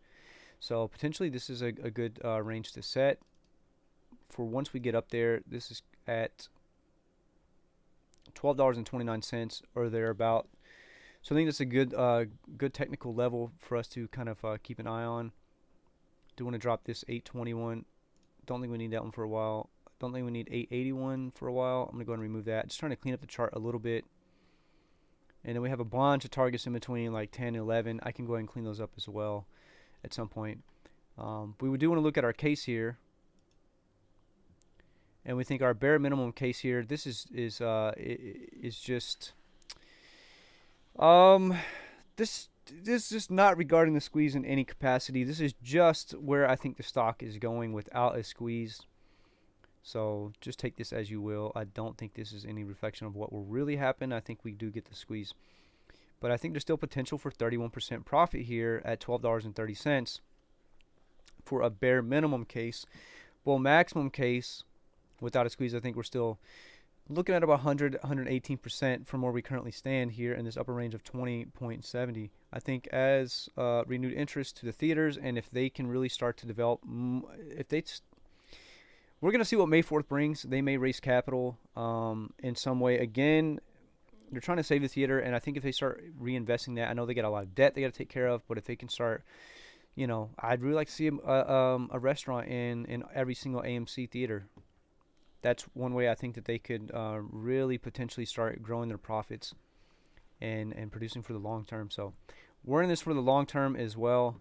We're just going to keep adding to our position size here. We think that there's a very, very good chance of 100% here without a squeeze. With the squeeze, God, who knows? We see the squeeze only did go up to about that range here, ending weekly. So that was a weak closeout right there. And as a matter of fact, it actually closed at 13.26 when it did close. We did see it a little bit higher here for that week. It was, man, it feels like so long ago. So it's kind of where we stand. Currently sitting at $10.06. So really, really holding up this good level of support here at $10. So the battle of 10.01 rages on. We are still moving strong today. What I do want to pull up is active trader and sell wall at $10.08. Currently sitting at 10.07. Not a big sell wall. Probably about 8,000 shares. 6,000 shares at 10.07 now.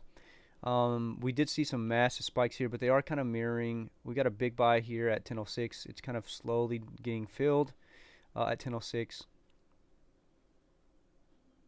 But what they do is they mirror across from each other, 1 penny across from each other, the bid and the ask price, and it kind of keeps the price right steady where it's at, instead of allowing it to really move in droves. The other thing is the volume. The volume is super, super low right now. Last minute we had 32,000 in volume. I mean, super low. Even back here, 337. That's good volume, but it's still very, very low. That's the big thing we need in this stock. It just needs some news, truthfully. What we have seen with good news come out, um, you know, ticket sales through the weekend. If Mortal Kombat has a big box office weekend this weekend, which honestly I don't anticipate it having a great weekend.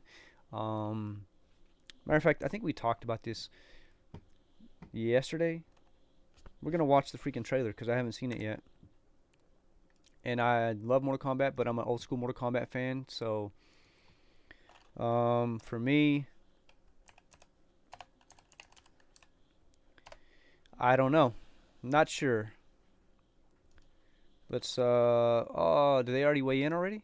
2 hours ago, Masvidal weighs in for first time. 261 with no tell. Oh, no, we don't want to watch that. Sorry, there's a big fight this weekend, UFC. It's beside the point there. What we're looking for is Mortal Kombat trailer 2021. We're gonna watch it here. Don't really care too much about copyright strikes because I'm not monetized, and I'm not doing this for the money. I'm doing this to just for the fun of it. Official Red Band trailer. I don't know if it's gonna be any different. I may stop it briefly. First learned about this 7 years ago. On a mission in Brazil to capture a wanted fugitive. When we got there, they tortured Jax, Sub-Zero. Does he rip his arms off? Oh, he freezes his arms. Ah, okay. Liu Kang, Sonya Blade. It had the same marking you do, Cole. It's a birthmark. What do you mean? He was born with it. It's not a birthmark, Cole. It means you've been chosen. Throughout history, different cultures all over the world Cole, is that not Liu Kang? reference a great tournament. Oh, what's the guy's name? Starts with a B. There's Raiden. That dragon marking? I think it's an invitation to fight for something known. Is that Kung Lao? As Mortal Kombat. Where's that Scorpion? That was Scorpion. Whoa. All right. I'm Sonya. That's Kano. I'm Liu Kang. There's Liu Kang. Name's Jax. Kung Lao. Lord Raiden. The fate of Earth is in our hands. No matter how many of my people you put in the ground, we will not fail. Kill them.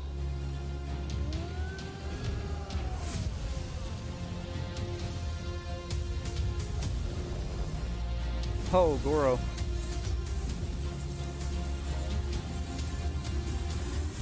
I am Sub-Zero.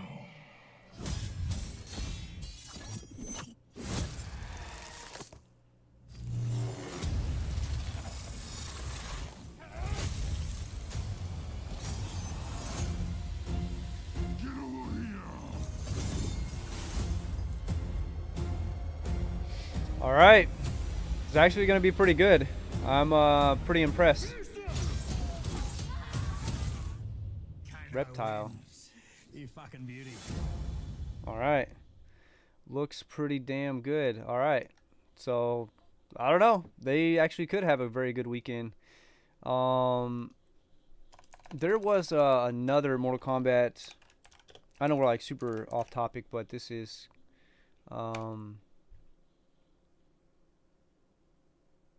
this the one?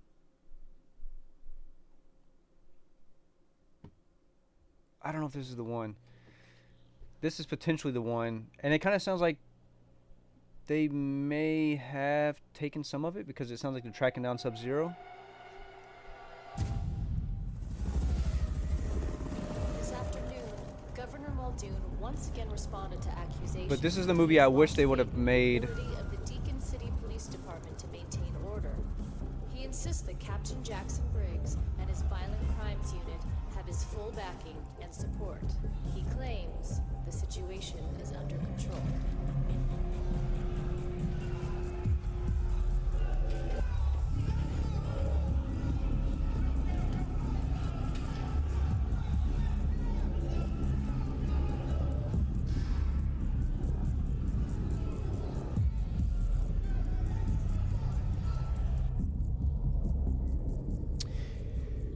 So this was made, it looks like it was in 2010. So it's a little dark, little, you know, little older. But I think that this would have been a very, very good Mortal Kombat to make. And since we're talking about AMC and box office, I kind of just wanted to show you guys what this is Born about. with a rare disorder called harlequin ichthyosis. Skin produces too many cells, causing massive diamond-shaped scales that can't retain water. In addition, the eyes are formed inside out. Life expectancy is 2 weeks. This guy's 30. He likes to rip the heads off his victims' bodies. He stores the heads in his refrigerator. And when he's hungry, he eats them. His known fatalities are in the double digits. Code name, Reptile.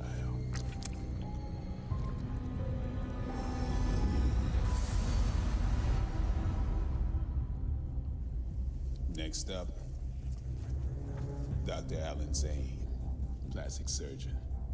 His first victim likely accidental. The next 2 dozen were not. Zane couldn't take being a failed doctor, so he went psychotic and turned the knife on himself. He pierced his face, sharpened his teeth into fangs, and he even surgically attached a pair of 10-inch blades into his forearms. Code name, Baraka? Baraka.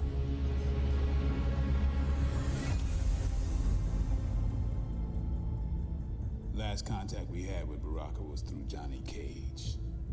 Yeah, that's right, the old action hero. After his movie career died, he needed work. We had him working for us undercover.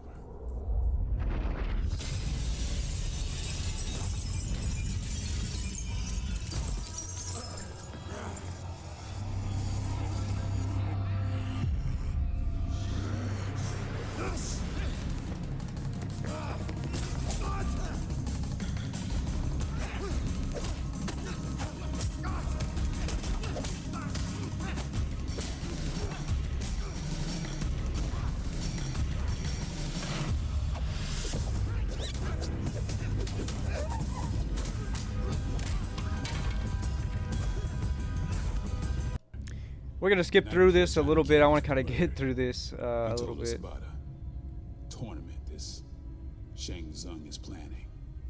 Some underground death match between the world's top fighters, serial killers, assassins. Which brings me to you, Hanzo Asashi.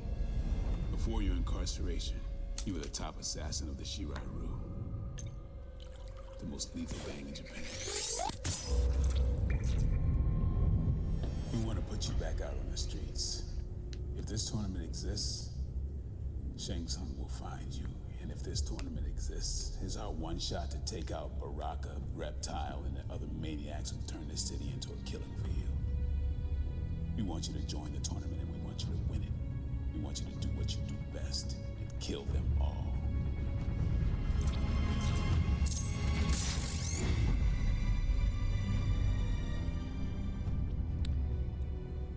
So, You know a great deal about me. well, we'll get to it in You a must sec. know that I surrendered my freedom voluntarily. Now, what you don't seem to know is that I can have my freedom back whenever I choose. So tell me, Detective Briggs, what could you possibly offer me in exchange for my help? Sonya Blade. Perfect timing. Sub-Zero. That man is dead. These pictures were taken yesterday.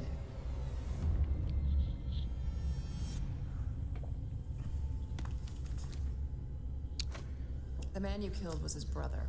How impossible. Sub-Zero is alive and well and will be at that tournament. You want him? You got him.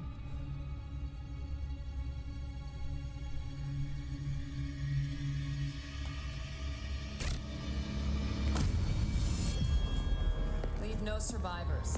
Understand? None. Hasashi, are you listening? Find Shang Tsung and finish it. Anzo Hasashi is dead.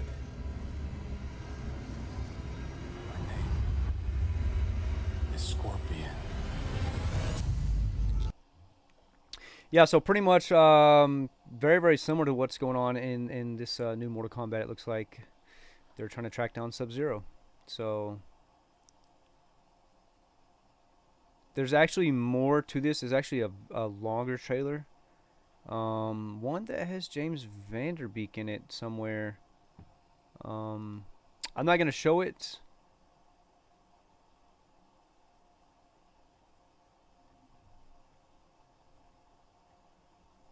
Michael J. White is in it. I don't know where that one's at. That one's actually really good. Oh, you know what I'm thinking of? Gosh, and I remember this now. That trailer I'm talking about is freaking Power Rangers, the other one. This one was a good trailer, so it looks like they've kind of taken the story that, you know, Scorpion's tracking down Sub-Zero. So I'm just going to pull this one up really quickly. This is a Power Rangers fan-made movie, and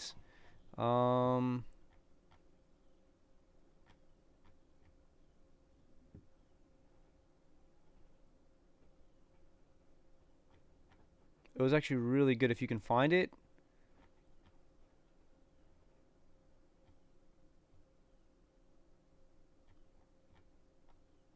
I really wish they would have made this into the Power Rangers movie, truthfully. I know we're super, super off topic right now. Fan made. Whichever one it is, it has. I think this is the one. I'm going to click on it really quick just to make sure. It has. Yeah, this is it right here.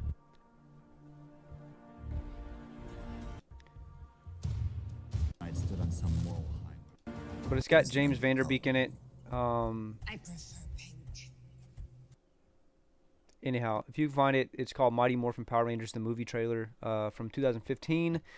If they would have made the movie like that, it would have been a badass movie. They, you know, kind of still kept it PG instead of rated R, because at that point that would have been rated R. So yeah, all right, that's what that is. So still trading just above the $10 range here. Right now, currently sitting at 10.09 for the day here. Still things looking fairly green in the portfolio, although they pulled back quite a bit. Fubo only up 9 cents, AMTX up 37, 45 on cents. Oh, 4 cents on cents. So still under that $2 range. AT&T up 23 cents, still about 30 cents down from yesterday, or 27 cents, 28 cents down from yesterday.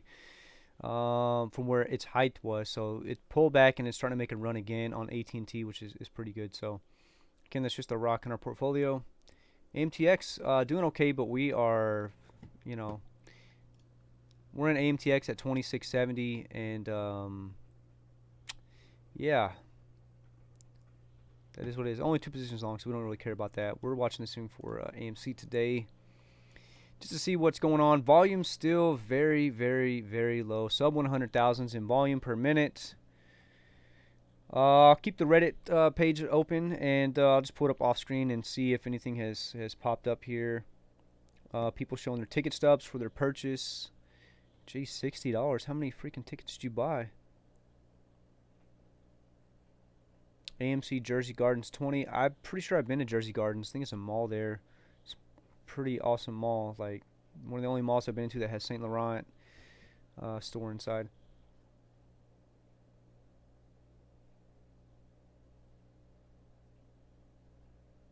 When did this happen? SpaceX launches astronauts to ISS for NASA mission. Was that last night? This morning?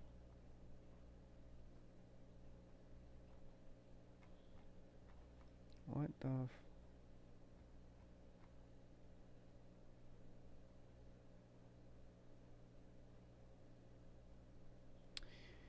Oh, okay. So no wonder what's going on. They have private theater rentals in New York right now. Mortal Kombat 1 to 20 total guests, so that's cool. I mean, I kind of like that idea where you can rent out the entire theater, you know, for people you know and stuff like that. Sell walls weak at the moment, but walls look great, but don't mean anything till we hit that price. Wish big buyers would just buy the current price. And then there's a picture here. I'll just kind of move it over to the side so you guys can see. So, not a ton, you know. Sell walls aren't too big. However, you see the bid price at 1003 here and 990. I mean, what that guy was saying is he wishes that they would just, you know, pretty much buy market or buy the just buy up these sell walls. It'll help drive the price up instead of having 55,000 people trying to buy at 990 or 55,000 shares. However, again, that's something that could potentially be some manipulation there. We've talked about that a couple times on stream. They could be manipulating that. Oh, Keith Gill telling us to hold. No lunch for hedgies. It's very important to push today. Look at everything as discount because it is. Crank up the pressure because hedgy will attempt to push down the counter calls by the end of the day. You've been warned. Today is your day to add positions if you can. I think that's wait, we've closed positions in your account because your portfolio value fell below your margin maintenance requirement. Check your email. Oh, somebody got margin called. What? My buddy got this message and says he doesn't have a margin account. Anyone know why this would happen? 9 comments. Let's see what the comments are. Somebody got margin called there. Didn't have enough maintenance requirement in their account. See what my maintenance requirement is.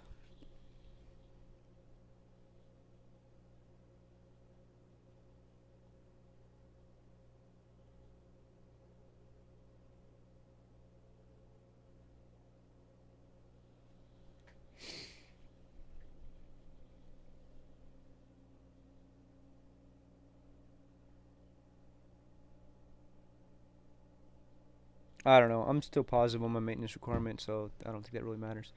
Where are the comments at here? It says 9 comments, but internet probably shut down for a sec.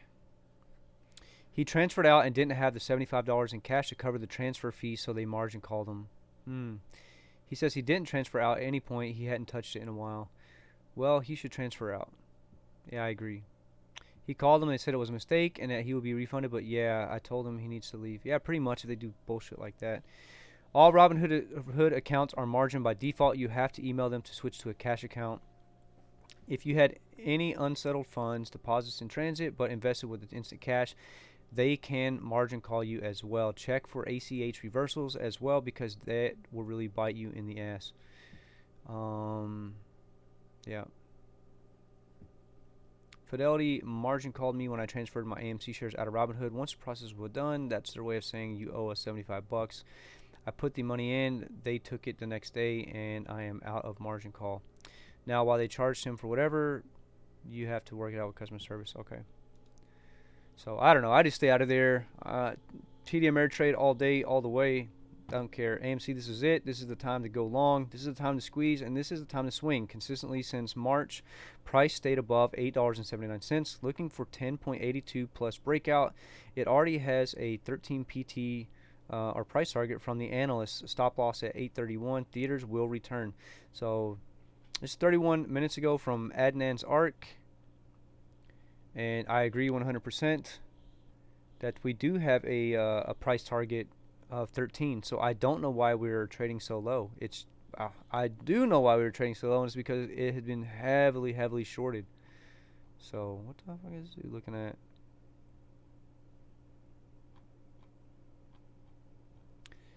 Buy the dip. I already bought the dip. Then buy it again. It keeps dipping. Buy some more. I'm out of money. Okay, well.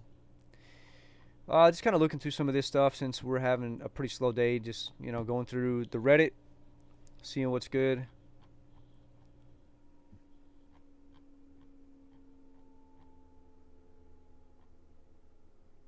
iBorrow Desk hasn't updated in 2 days. Yeah, so same thing. 200,000 available. This is from the 21st, 26.1% fee. So I don't know. No one has updated anything. It's because they don't have anything to lend. So how is it being shorted if there are no shortable, lendable shares? Don't know. Wow, this is from the old Mortal Kombat Annihilation, the second Mortal Kombat. It's kind of cheesy, but I did like it.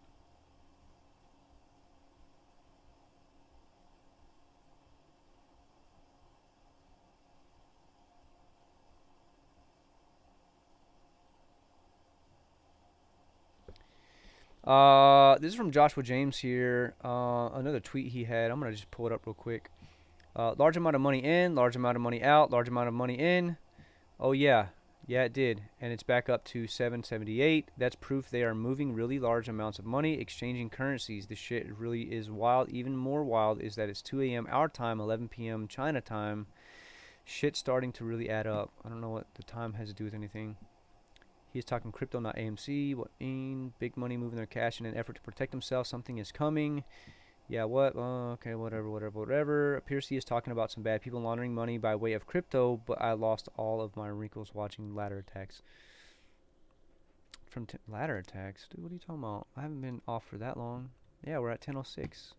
This is the ladder? I don't know what you're talking about, man. Ladder attacks. We're looking pretty good on the RSI. We were just below halfway point on the RSI. And as you can see here, starting to pull back up. We haven't seen oversold too much at all today. Early on the sell-off to start the market open, a little bit before pre-market here. And then we just went down and touched that 30 on the RSI. Back here on this little bit of a dip when we actually dropped below 10 for just a second here. Which I would imagine that they're testing. This is the news. This is a good sign right here for today. They really don't have. Oh well, there's 20,000 sell wall here at 10:08.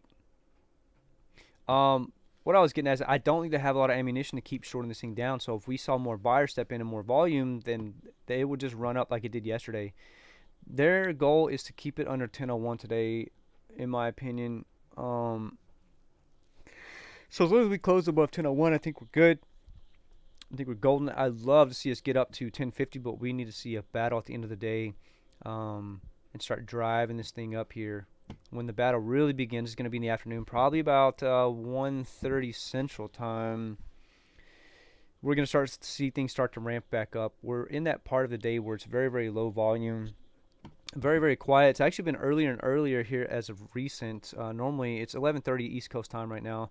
So it normally is a little bit later, but, Fridays, who knows? Maybe they're going to lunch early or something, getting some drinks because they know that they're, you know what I'm saying? Everything's pretty much pulled back on the day. Let's see what the SPY is looking like for right now. Did that do it? No, that didn't do it. No. Let's go SPY. Here we are. So SPY is looking pretty good, making a run here.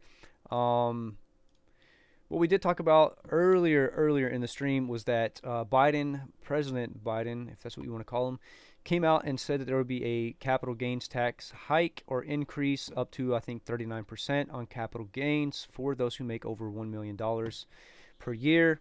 And then you saw the market really start to sell off because of that. So it went from 416 to 411. And then now I think majority of the market's like, I don't make $1 million a year. That's kind of like an overreaction. And you're seeing it drive back up. So potentially we'll get back up to this 416.78 or whatever it will be today. I think we get back into that range. We're already almost there, so it's going to keep moving here. And then the rest of the market should go with it. However, most of the stuff that we're in right now kind of trades outside of the market. But our big thing is that we're going to stay in this channel here of $10 to about 10 and a quarter. Somewhere in here, we're going to be trading within this channel for a majority of the day, and I think there's going to be a real battle for closing above 10:01 today. So that's kind of where I think we're at. Nothing new really happening there. I do want to say thank you to everyone who has watched the stream, continues to watch the stream, pop by for a minute or 2 minutes or 12 minutes or whatever it may be. I appreciate it. Just kind of documenting my journey to becoming a successful day trader. And although we haven't done any day trades in about 2 weeks now, we closed out a position in Harley Davidson. We added probably more than 50%, 55 or 60% of that capital, we injected it back into AMC and increased our position size by another 150 shares over the last week or so. 100 shares earlier in the week, and you know, we still have a little bit of dry powder. See what happens in the market. We are still sitting on some swing trades, and I don't want to overextend myself with swings. When I say overextend, I mean I have the capital. I'm trading on margin account, but I am using cash, so I'm not, you know, I'm not leveraging anything in that way. I just want to keep some stuff in reserve in case I see something that really pops up and see a potential there to make some money. Again, thank you to each and every one of you guys who like the stream, who watch the stream daily. At some point, I'll have to get back to work. You know, second week in May, end of first week in May. So the live streams will probably be very, very limited. They will more than likely not be during any trading hours. If they are, they only be, you know, 15, 20 minutes long, and maybe just upon market open. It really depends. I doubt that it'll even be that. But what I will start doing is making recap videos, which will actually probably bring more viewers to the channel, because it will be like 5 to 15 minute videos, or probably 10 to 15 minute videos. And I seem to get more views and likes that way, which, you know, I don't really care about that much. I do this, you know, kind of for me, and if you guys, you know, want to join along and learn along with me, that's cool. I appreciate it. With that being said, I got a conference call today. I probably have to check some emails, do some work for my real job. So with that being said, I'm going to get off here. I appreciate everybody watching, liking, subscribing, whatever it is that you're doing. Thank you very much. And if this thing starts to make a run this afternoon, you know, when we're in that battle for 10:01 and we start making a battle for 11:01, because they're very, very low on shorts, but here we are at sell wall 203, 192, so that's a lot. Then I will hop back on and live stream. But it has to be a nice move. We'll see. We'll see what happens this afternoon, and where we stand. But if I don't see you tonight or this afternoon, I'll see you Monday morning. Have a great weekend, and do some DD, and go watch a movie. Anyhow, have a good weekend, good afternoon. Peace out. Mic off.